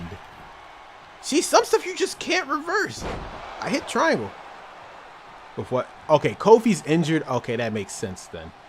Because I'm like thinking in my head. I'm like, oh, no. I know why Kofi's injured. He's injured because of that. He injured his leg. I know exactly what happened. The whole Intercontinental title situation up to WrestleMania, that's why Xavier Woods replaced him. He replaced him because Kofi got injured. I forgot who. I think Drew or Sheamus fell on his leg, and he got injured right there. I know exactly what happened with Kofi. Xavier, though, he's just been off TV. I guess because the New Day's just off. Big E out here is waiting for him to come back. Maybe that's why. I'm about to say, where the hell is the New Day? They got drafted. Well, correction. Him and Kofi got drafted. Well, Big E did not get drafted at all. Neither did Randy Orton. You know, I think Randy Orton's obviously coming back to Raw. Either the help Riddle or feud with him. I think that's the SummerSlam match, him and Riddle. Because I don't think they ever had a one-on-one match. They were supposed to, but then they stopped that. It was on Raw fighting down like 2 weeks ago. Really? I completely forgot that. Huh. I vaguely remember him fighting Dom. But I just, like, completely forgot that. And, like, otherwise he disappeared off the face of the earth. You're right. I do remember that. I vaguely remember that now. He fought Dom. Not 2 weeks ago. Oh, okay. I don't remember when, but I vaguely remember that. You're absolutely right. Otherwise, I'm about to say, since the draft, I have not seen a peek of them. 2 weeks, then left. Got you. Wasn't he feud with Imperium, too? At one point, or I misremember that. He fought Gunther for the Intercontinental title. I know he did. Was that still on SmackDown, though? I don't remember. I'm not losing my word any title, you Biggie. I'm sorry. That's just not happening. Yo. I swear. This game. I'm not saying this game cheats, but watching that show the reversal prompt. Oh, so Brock just won't let you reverse. I got you. I'm going to do a big ending on him. Big ending. That should do it. Yeah, that was on SmackDown. I do remember that. I knew he was going to do that. Which is fine. I'm just going to stomp his ass then. What the? Bro!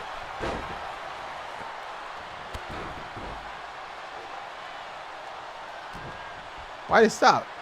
There we go. He's going to RKO me, isn't he? No, I'm always fearing. No, we're not going to do this again. Wrong side. Ah, they always do this.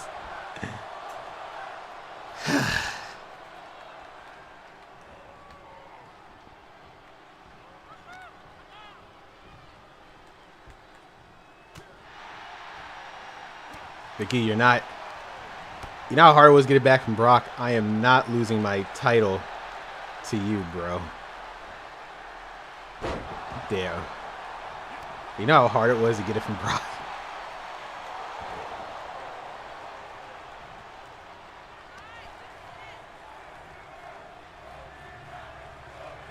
Again with the suplex. I mean, scoop slam. I said suplex. Jesus.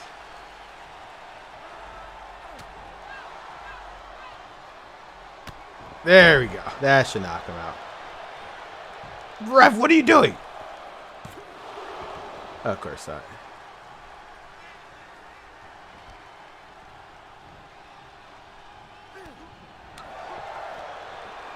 How did he know I was going to do that?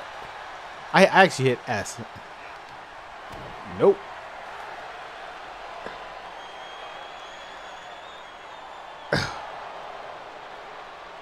See, I have no problem with that, and I'm glad they re-added it back in the patch, but you forgot to add the crawling dynamic to it. Finally. Whew. I forgot to add the crawling part too, otherwise it was pointless.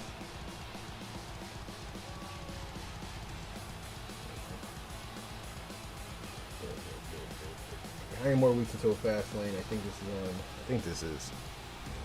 We're like. So we're gonna. I'll try to get the Fast Lane as quickly as possible, and then we're gonna wrap it up there. We're hitting on 3. My goal was to do at least 3 hours. Hey, at least they're main eventing the show and they lost to Maximum Models. Okay. But you see, I know you noticed that, right? With Becky Lynch, it was all 6-woman tags. I had to veto that. With Seth, I'm just fighting for the title. Or either I'm champion or not champion. They are putting me through the ringer. Now it's Cody. Yeah. Oh, now Becky. Oh, interesting. So when I'm not Becky Lynch, they have no problem putting her. You can't make this stuff up. I also forgot, I was using. Yeah, because it was just too late.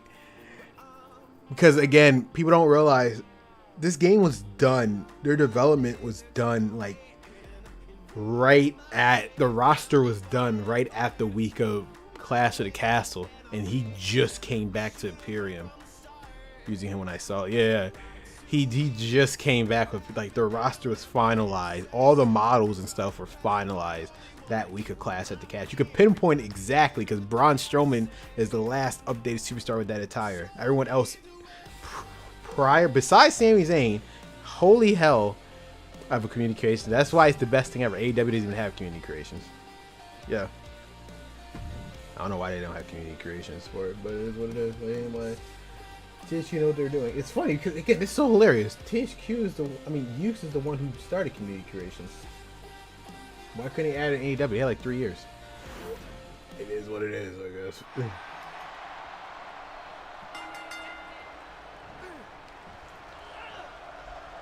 Kick for it. Yeah, they got some awesome people. They, especially with how like they made the character models look as realistic to their wrestler counterparts. You know how to download so cute. Why not? You know how to do it. Why? Because like a downloading issue.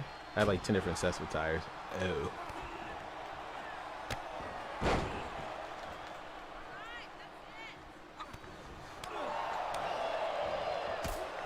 Whew. High knee. No.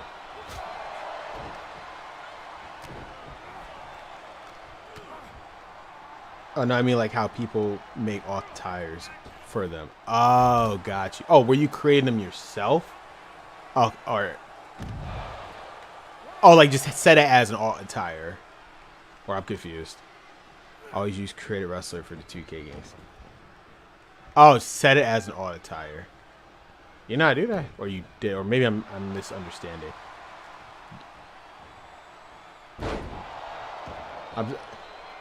Help me understand. I just want to make sure I'm following. They're putting me through the ringer here.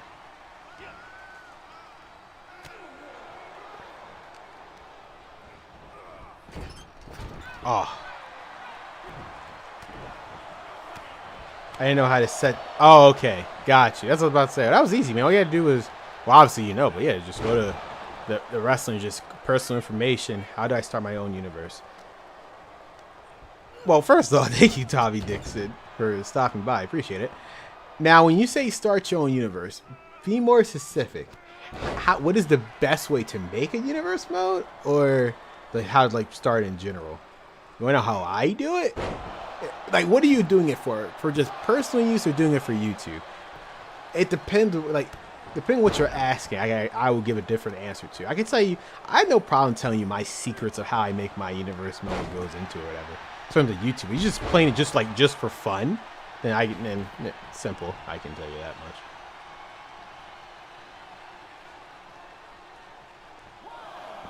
Yeah, that's like a very broad question. Because there's so many different answers to that.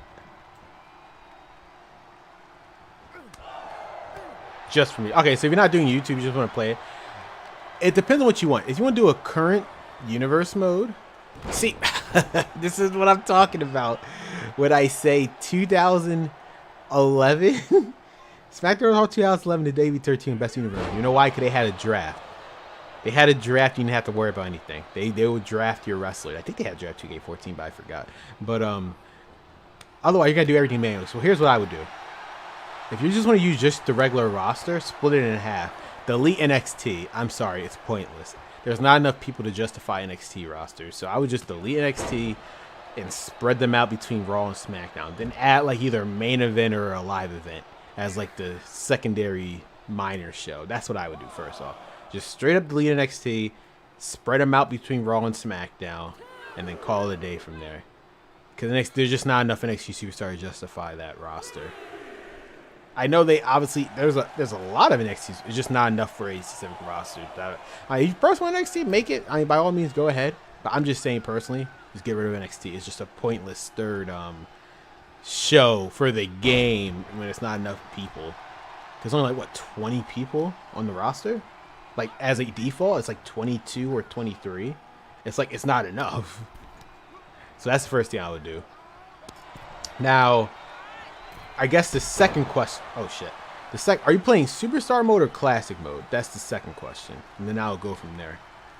But the first thing I'll do, regardless if you're playing either or, just delete NXT. It's pointless. I get like their goodwill towards it, but it's just pointless. How does Square Wars already have 2 finishers? I'm doing 5 matches each show. So you're playing classic mode. Here's what I would do. So here's what I tend to do. Either I would just make up a match table in my head, classic mode. Okay. So then you're going to have to rely on the match table a bit. Or you're going to have to like focus on the match table a bit. Here's what I personally do. I look back, so for Raw, for example, what I'm doing right now, even though I'm playing superstar mode, they make it like more interesting every week, you know, Monday Night Raw in real life. I'll look at the match that they had on the show. Yeah. I'll look at the match that they had on the show.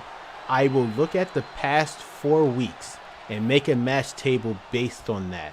So like if there was how many singles matches, I'll adjust it from there. Tag team, championship matches, so on and so on.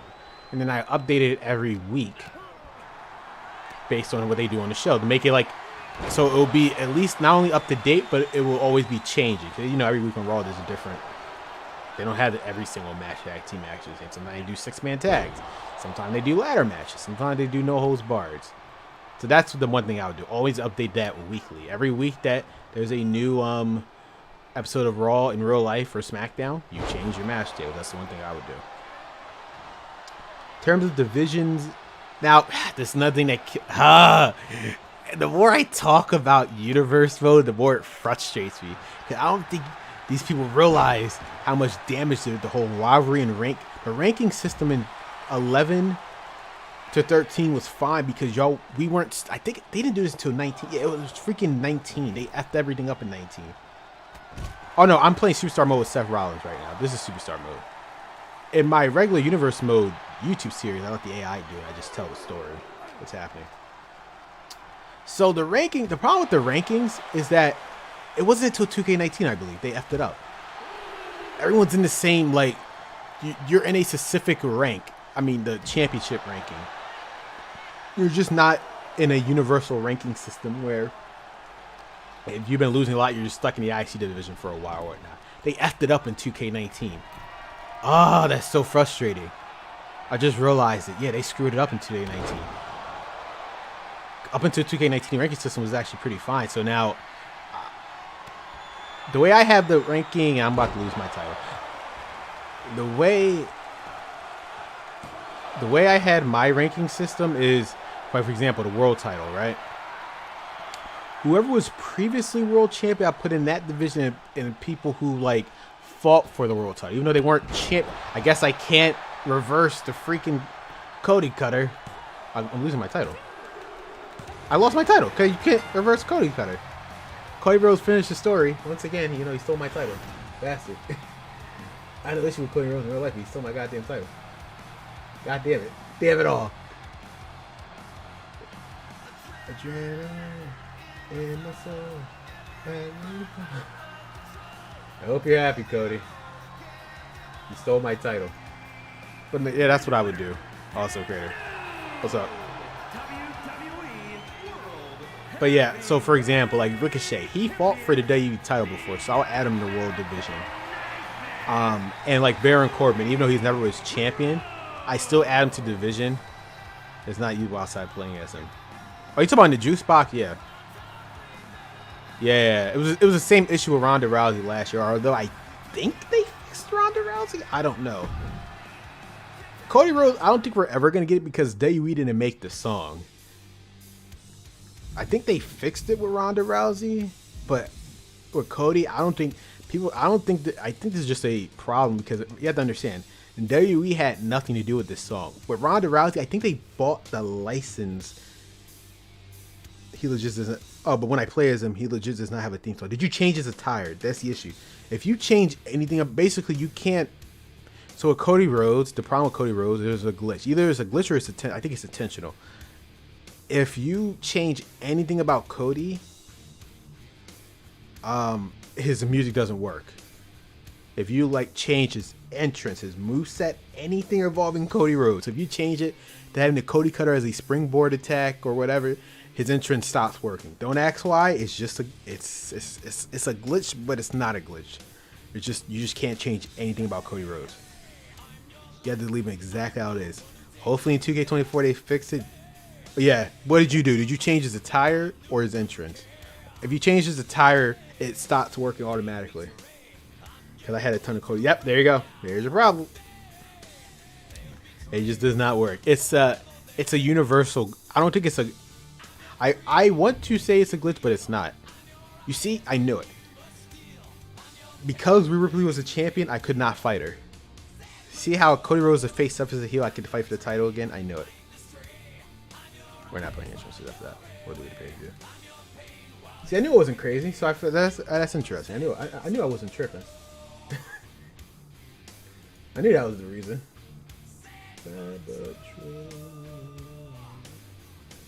Do you like Superstar Mode? That's a tough one. I like it, but I don't like it. I like this year's Superstar Mode. Superstar Mode 2K22 was the drizzling shit. This one is fine solely because of the rivalry manager options, and plus, if you adjust the match table to your liking, it's fine. My issue with Superstar Mode, it's more of a broader problem with Universe Mode. Because Superstar Mode uses the same features as the Classic Mode. Part problem, the ranking system. Because everyone's tied to a specific division, you get repetitive matches. Because, for example, if you haven't noticed yet, I've only been fighting people in the World Title Division. I get to fight someone like Ricochet, Gunther, because you're tied. Unfortunately. Have you played the new AEW game? No, I have not. My brother has been playing the hell out of that, though, but I have not. I see a lot of people. I've seen a lot of actually WWE YouTubers currently playing it. It looks fun. It's very bare bones though. That's why I'm not gonna pay $60. Well, two reasons. I don't watch AEW. I don't really, it's not that, I mean, I don't have a problem. I have no attachment towards AEW for me to pay $60 for that game. Unless you guys want to see it. But even then, I'm really biting a bullet there because outside of the XW Superstars, I really know nothing about any of their other wrestlers. Obviously, I know who MJF is. Kenny Omega, but outside of, like, otherwise, everything else, like your Ricky Starks. What the hell is it? Me neither. That's my problem. It's like, some superstars, I just don't know what the hell is going on there. I have, like, no attachment towards. It looked fun, but I'm not paying. I'm sorry. You're not going to convince me to pay $6 for a game that doesn't have a steel cage match or 6-person tag. Despite the fact that people who developed the game had that in the game since the PS1 days. You just cannot convince me to pay $60 for that. That's when they patch. They're going to say they're going to patch in eventually. Okay, cool. When they do that, let me know. Then maybe, just maybe, I might look at it with somewhat of an interest, but there's no way I'm paying $6 for a game that doesn't have a 6-man tag or a steel cage with a clean slate. Phone died, so now I'm on computer. I didn't know you were on your phone. Actually, very interesting. That's funny that you pointed that out. I looked at my analytics the other day. I look at my analytics every day. I'm lying to you guys. I do notice though, a lot of my viewers, you should probably check this out. You should see where your viewers come from. A lot of them come from the phone, so there's two places. The phone, the TV, surprisingly. I get more people from the TV than I do the computer. It's the mobile phone first, then it's the TV. So people actually watch me a lot on their TV, which I was shocked. I figured the top two would be the phone and the computer. But no, for me, it's the phone and the TV. A lot of people watch me on their TV. And I go even further in the data. A lot of people watch me on their PlayStation, their Xbox, and their Apple TV. Did not know that. Very interesting. It might not be interesting to you guys, but it's just an interesting data point.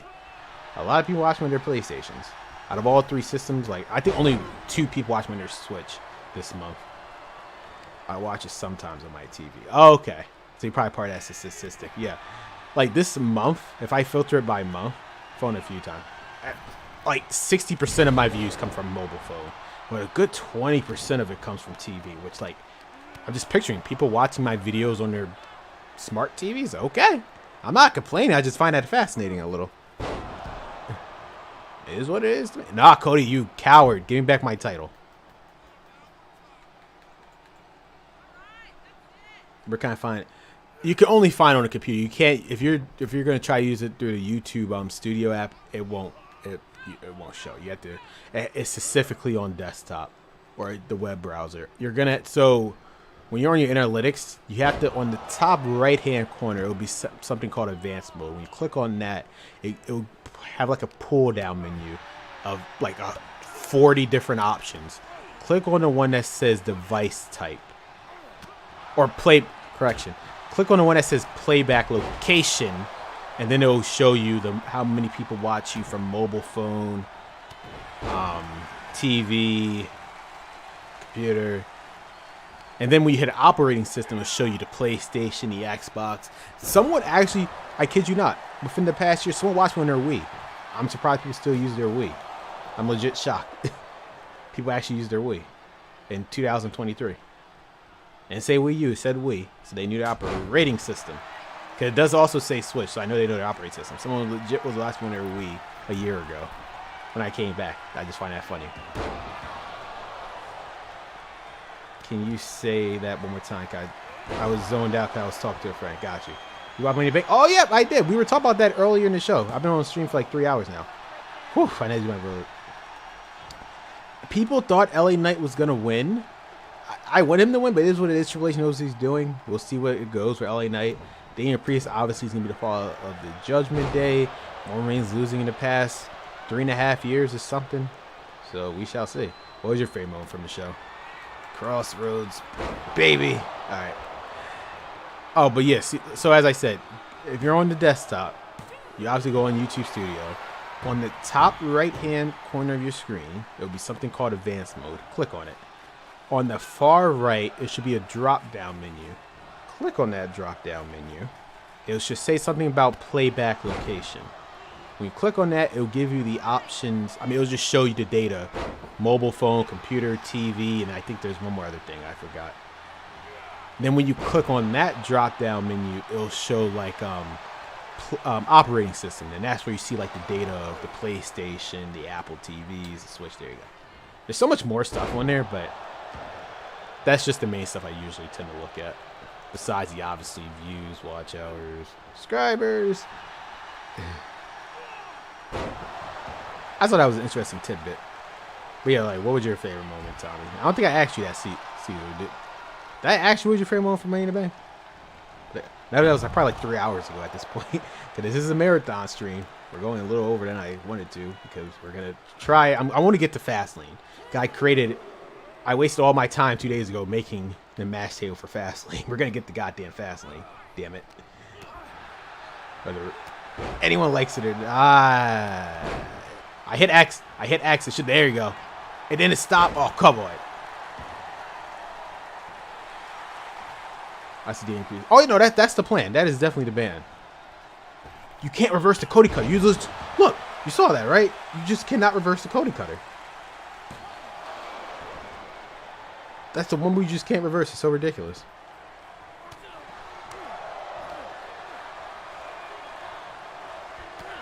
He's turning babyface. It's obviously he's paying attention to Raw. Him talking to JD McDonough, Finn Balor, which is funny because that's his actual real life student. he trained, so it's actually funny how like that works out. He's good. Finn Balor is going to F over. I already see what's going to happen.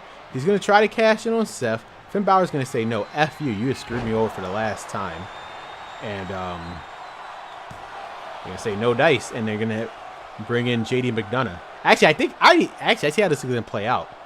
Finn Balor's not going to screw him. JD McDonough is going to screw him, and Damian Priest is going to question if Finn Balor sent him to do it.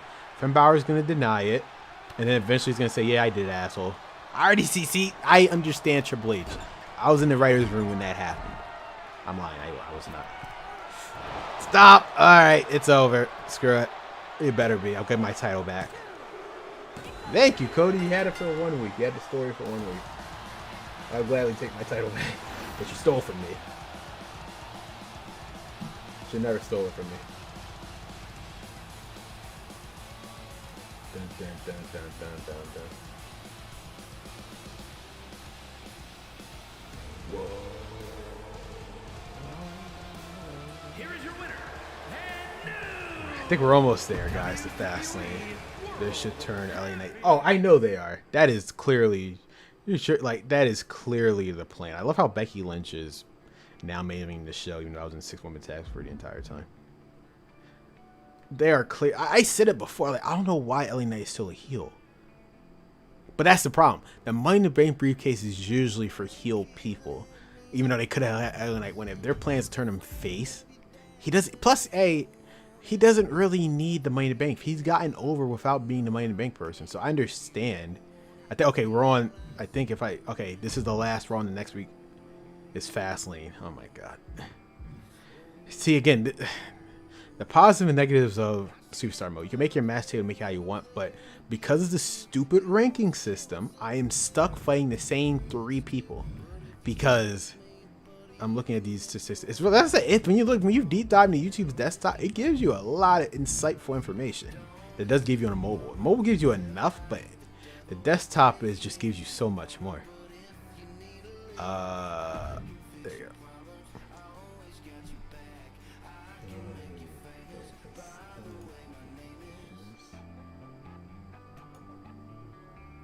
But yeah, they're definitely gonna turn him face. I think he should go to Raw. Oh my. So my demographics actually, what is my demographic where they all watch those? So like I said, here's what you do. I'll walk you. I'm gonna do it right now as this interest is playing. You go to like the home screen of the analytics. It should be advanced mode, right? And when you click on advanced mode, it should show you a bunch of stuff. Click on the more button, and then you hit device type, and it should be right there. And it should pop up right there. It's popping up for me. Like I said, 76% of my audience playback location is mobile phone. Then it's TV. 10% of it's TV, at least this month. tablet is 7.5%, and computer less. That's crazy to me. I know where it is. I found it. I got you. All right. Let me make sure you found it. Make sure you didn't call me a liar. Brock just. This better just end up being a triple threat match at Fastlane, and might as well be. Just turn into a triple threat. Me, Cody. It showed. Oh, it showed up. You hear that sound because I skipped the title entrance. Oh, but yeah, they're definitely turning LA Knight on face. Like it's happening one way or another. See, again, the problem with Superstar mode is that you're going to fight the same 3 people unless you really F up that match table and do it a certain way. Although it's funny, Becky Lynch was Brock.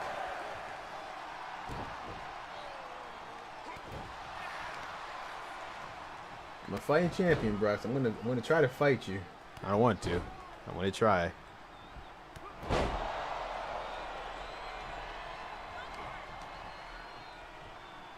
Damn.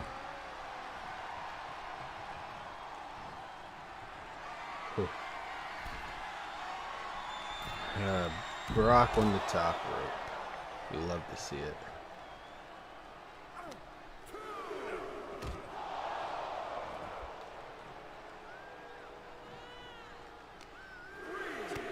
Damn. My percentages, but I've watched my stuff on phone. Okay, I'm about to. This is like. Oh, you put it in lifetime. Interesting. So 96, watch on your phone, on computer. Oh, see, like I said, yours is more than my second most is the TV, which I'm shocked about. So more people watching on their TV than they do computer and tablet. That's fascinating to me. So I guess my long form videos are suited for a TV, which will make a lot more sense. But still, the mobile stuff dominates it all. That's very interesting. Okay, when I put on Lifetime too, TV is still second. Like, people just love watching on their smart TVs.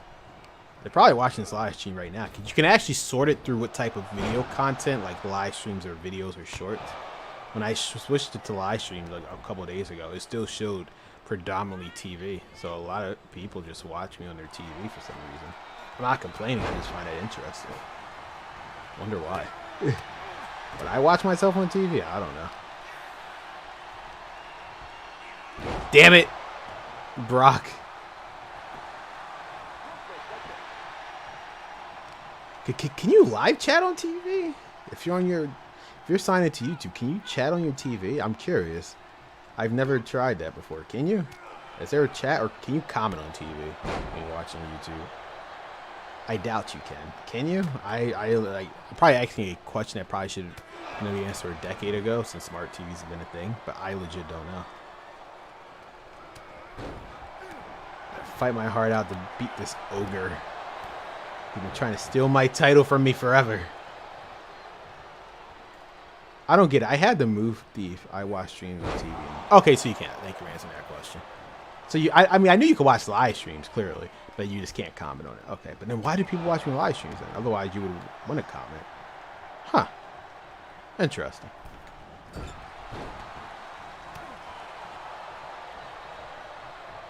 I can understand long form video, but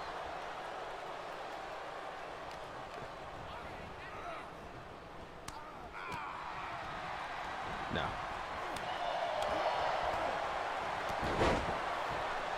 Brock is giving me a run for my money, I'll tell you that much.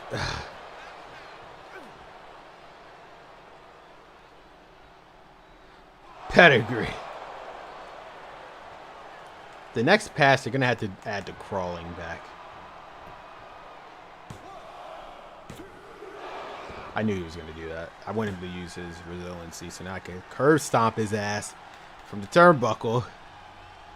And then we can call it a day. We go to Fastlane, wrap up this stream. We're going to have a good rest of the... I didn't want to throw him out. Never mind, Brock. You did your job for me. Oh, cowboy! Don't throw me out. Don't throw me out. Don't throw me out. Oh, snake eye. Just... You're lying. That's funny. More people watching in India? That's funny. For a while, back in 2000, from 2013, I'm like, no, from 2014 to like 2018, all my audience came from Thailand because of my million view video when I did Armor Riders. So I'm not shocked. Kimura, I can get out of this, right? There's England. Oh, so you got an international audience. That's cool.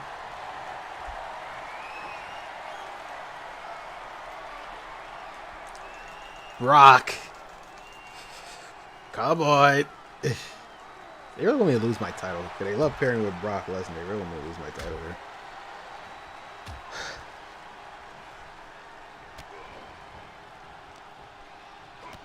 Damn it. No. Ugh.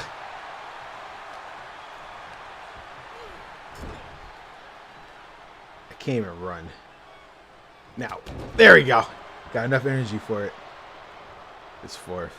Wait, why didn't it work? Y'all saw that, right? That's so weird. It did not work. Okay, that should be it. Come on.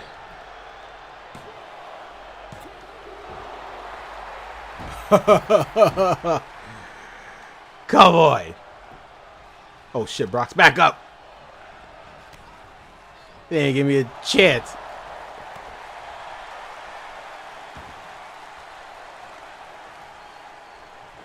No.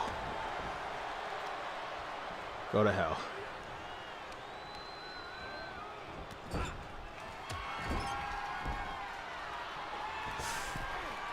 There we go. That should do it. Problem solved. 1, 2, 3. All right, now we should be at Fastlane, and we'll call it for the stream. Thank you, everyone who has watched this far. I really do appreciate it. This was a marathon stream. We're getting through it. We're gonna do one more Raw stream, but just Raw. I'm gonna add SmackDown the next time we do it. Just let you guys know. Here is your winner, and still WWE World Heavyweight Champion, Seth Rollins.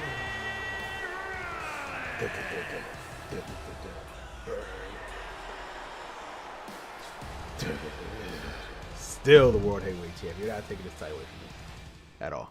Hope not. Well, we'll find out what's happening at Fastlane. We're about to see that answer. I love how Becky Lynch is main eventing now. Interesting. Because when I wanted her to main event, Chief Darrell put me in 6-man tags. Fascinating. Can't make this shit up. All right, what's my goal? Why am I never in the main event? Is the women just better than us? No offense to the women. Even when I was Rhea Ripley, was main. That's very interesting. And I think about it. When I was Rhea Ripley, I was main eventing too. That's Biggie again. Whatever. We'll let you go. What's happening during War of Twitter as I look at this? I think Ronda's done.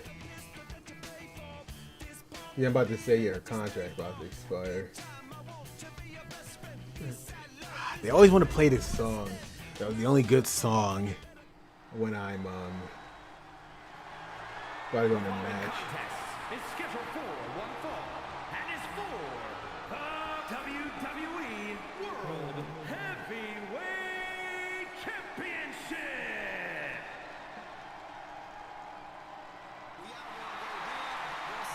See that?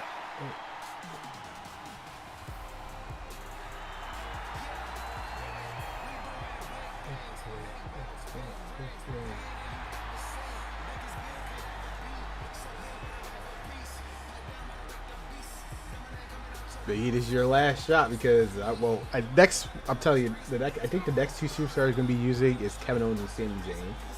That's the ideal plan. It could change anytime.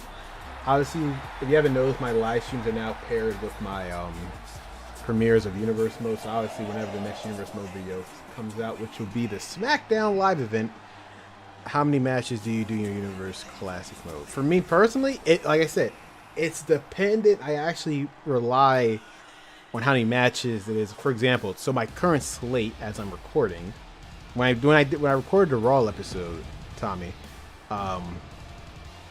the average was 7. So I had 7 matches on the card for Raw. Like for SmackDown, I think it was like 5 before, so I only had like 5. I think one week was 4, so I only had 4. It's really dependent. I do a average for the previous 4 episodes of Raw or SmackDown or live events or pay-per-views. For pay-per-views, I obviously do it the last 4 of the events that they had it, and I just go from there. So that's how I book it. You can always book it how you want, just to make it more unique and engaging and make it different every time.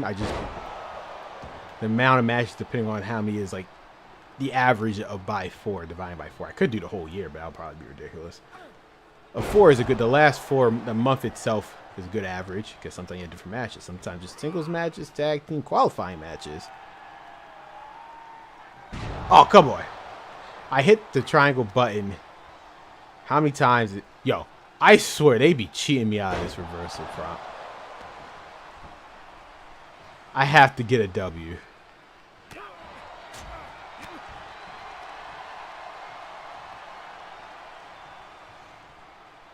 Okay. Yo, Becky is kicking my ass right now. Oh my god, this is actually crazy.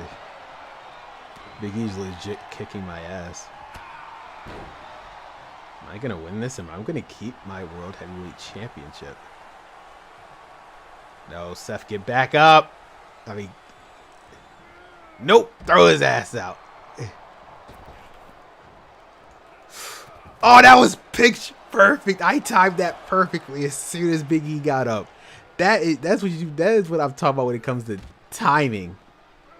But unfortunately, I'm being honest with you. If you ever played SmackDown, I'm gonna preach this into my grave.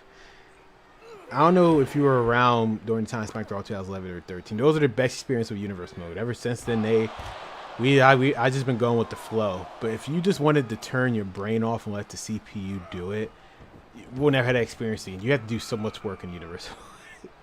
They make you. I get it. You got to create your own universe, and I have no problem with that. Because the WWE 12 you could do that, and WWE 13 you start like that was fine. But if I have to start the whole rivalry things, that's an issue. Like, come on, bro. Y'all should be like let the CPU do it. Sometimes I know it's crazy. It's too much freedom because it's like otherwise I'm doing like it's not fun. I've had to book the entire. That's what story. You know what that was for? Create a story. That's what they need to bring back. Unless they bring back create a story. No. That's me too for the most part. My whole universe on YouTube is pretty much AI versus AI, unless I really have to do something specific. That's why I like you. I just watch it. I book the show and I just let the matches play out. And whoever wins, I go from that route. That's what I used to do back in 2011 and WWE 12, minus my created character. But like, you got to do everything. You know, if they want me to control every outcome of the match, you know what mode is best for that? Create a story. Story designer. Why did y'all take that out? I know why they took it out. Because that was a Ukes thing. They didn't feel like doing that. Like, I have no problem doing that if I want to do create a story. I used to play create a story all the time back in SmackDown Raw 2010. Like, I used to book Christian ECW run way better than what they did that. We're at Fastlane now. Yep, this is the last one. I just stole this from Community Creation. I added the LED, quote unquote LED barricades because one problem with this game is you can't add LED barricades, which is hilarious because they haven't created interest where you can have LED barricade trons, which means there's obviously something in the game that recognizes LED barricades, but it's just you can't do a Create Arena. Makes no goddamn sense. Again, Brian Williams, he just came back this year. Hopefully he looks at everything. That's the only guy I trust. He's the only person from the original Ukes team that's been working on this game. So I trust him more than anything. Hopefully 2K24, please bring back story designer. Because you know what that would do? And hopefully universe mode needs to go back to its roots. That's all I'm asking for. I know I'm just a nobody on Twitter. I tried tweeting to him. Of course, he ignores me. I only have like 20 followers. You know, my old account had like 400 followers, even though that's nothing. Because for some reason, they decided to delete my old Twitter account. That's why I barely use Twitter now. But my God, Brian Williams, if you're listening, I know you're not. Bring Universe Mode back to its roots. It was the best mode. Damn. From 2011 to 2013. I know it's like a broken record, but I'm just like, it's honestly, this rivalry manager killed. Let's take out rivalry manager. Come on, because it's too linear. That's why I gotta create my own goddamn story, because it's so goddamn linear. It's the same.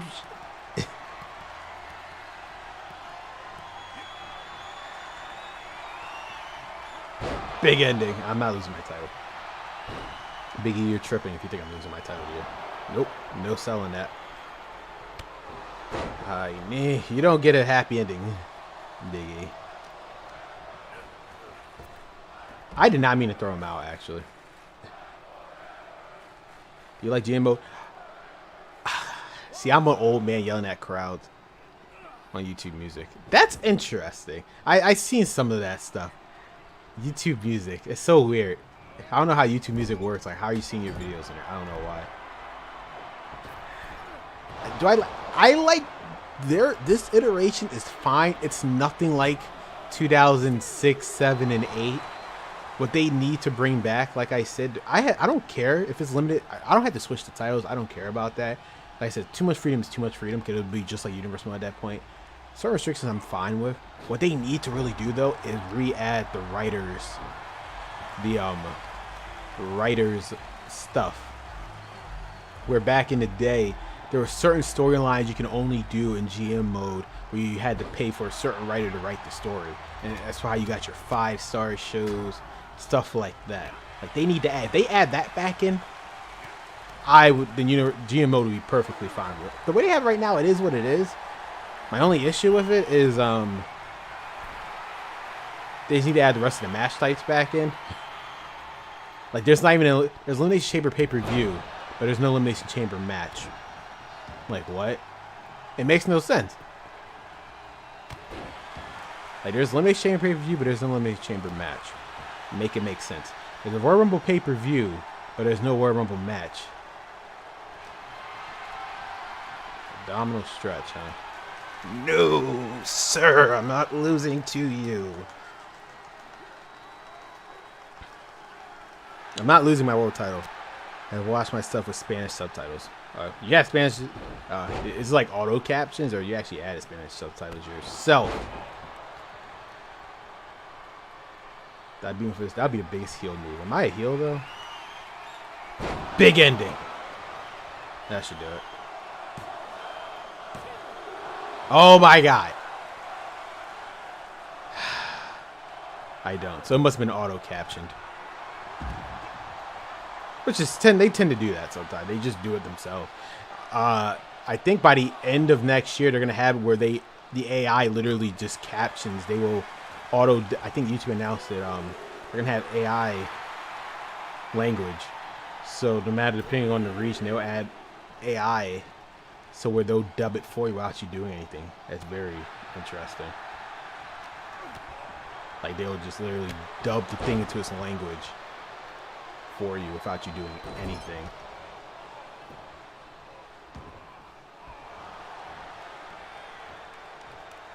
A video info language, unspecified language. What does that mean? So I guess they don't know where it came from. Oh my god! No.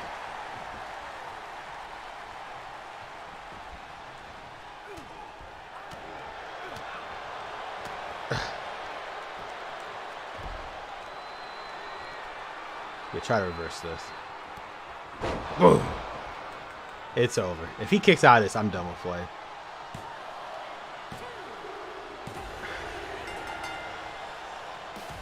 Okay. We did it. We freaking did it. The marathon's over. Okay, that's all I have. I didn't create anything else after this, so we kind of at the end of. I'm gonna start use your debut. Oh, you use my ID. Like I said, the best way to play if you're playing superstar mode, cut off the curation menu. I just say that right off. You might as well just make your own match table, call it a day. But just use my advice. Just look at the past, like on the website. Look at their Raw matches or SmackDown, give or take. From the past month, and just go make the match table based on that. To make it like, you know, freshen up every week. For example, Raw's tomorrow. We have to freshen up the match table for tomorrow. After tomorrow's show, I'm gonna refresh the match table to make it, depending on what kind of match they are. That's what I'm gonna do. So that's my plan. Dun, dun, dun, dun. All right, and Becky Lynch. Oh, so we end the night. So both Seth, the power couple, Becky Lynch is now the women's champion. Cool. Or I think she already was, but it is what it is. All right, so we are done with that. Your shows is amazing. Oh, you're my actual universe mode. I appreciate you.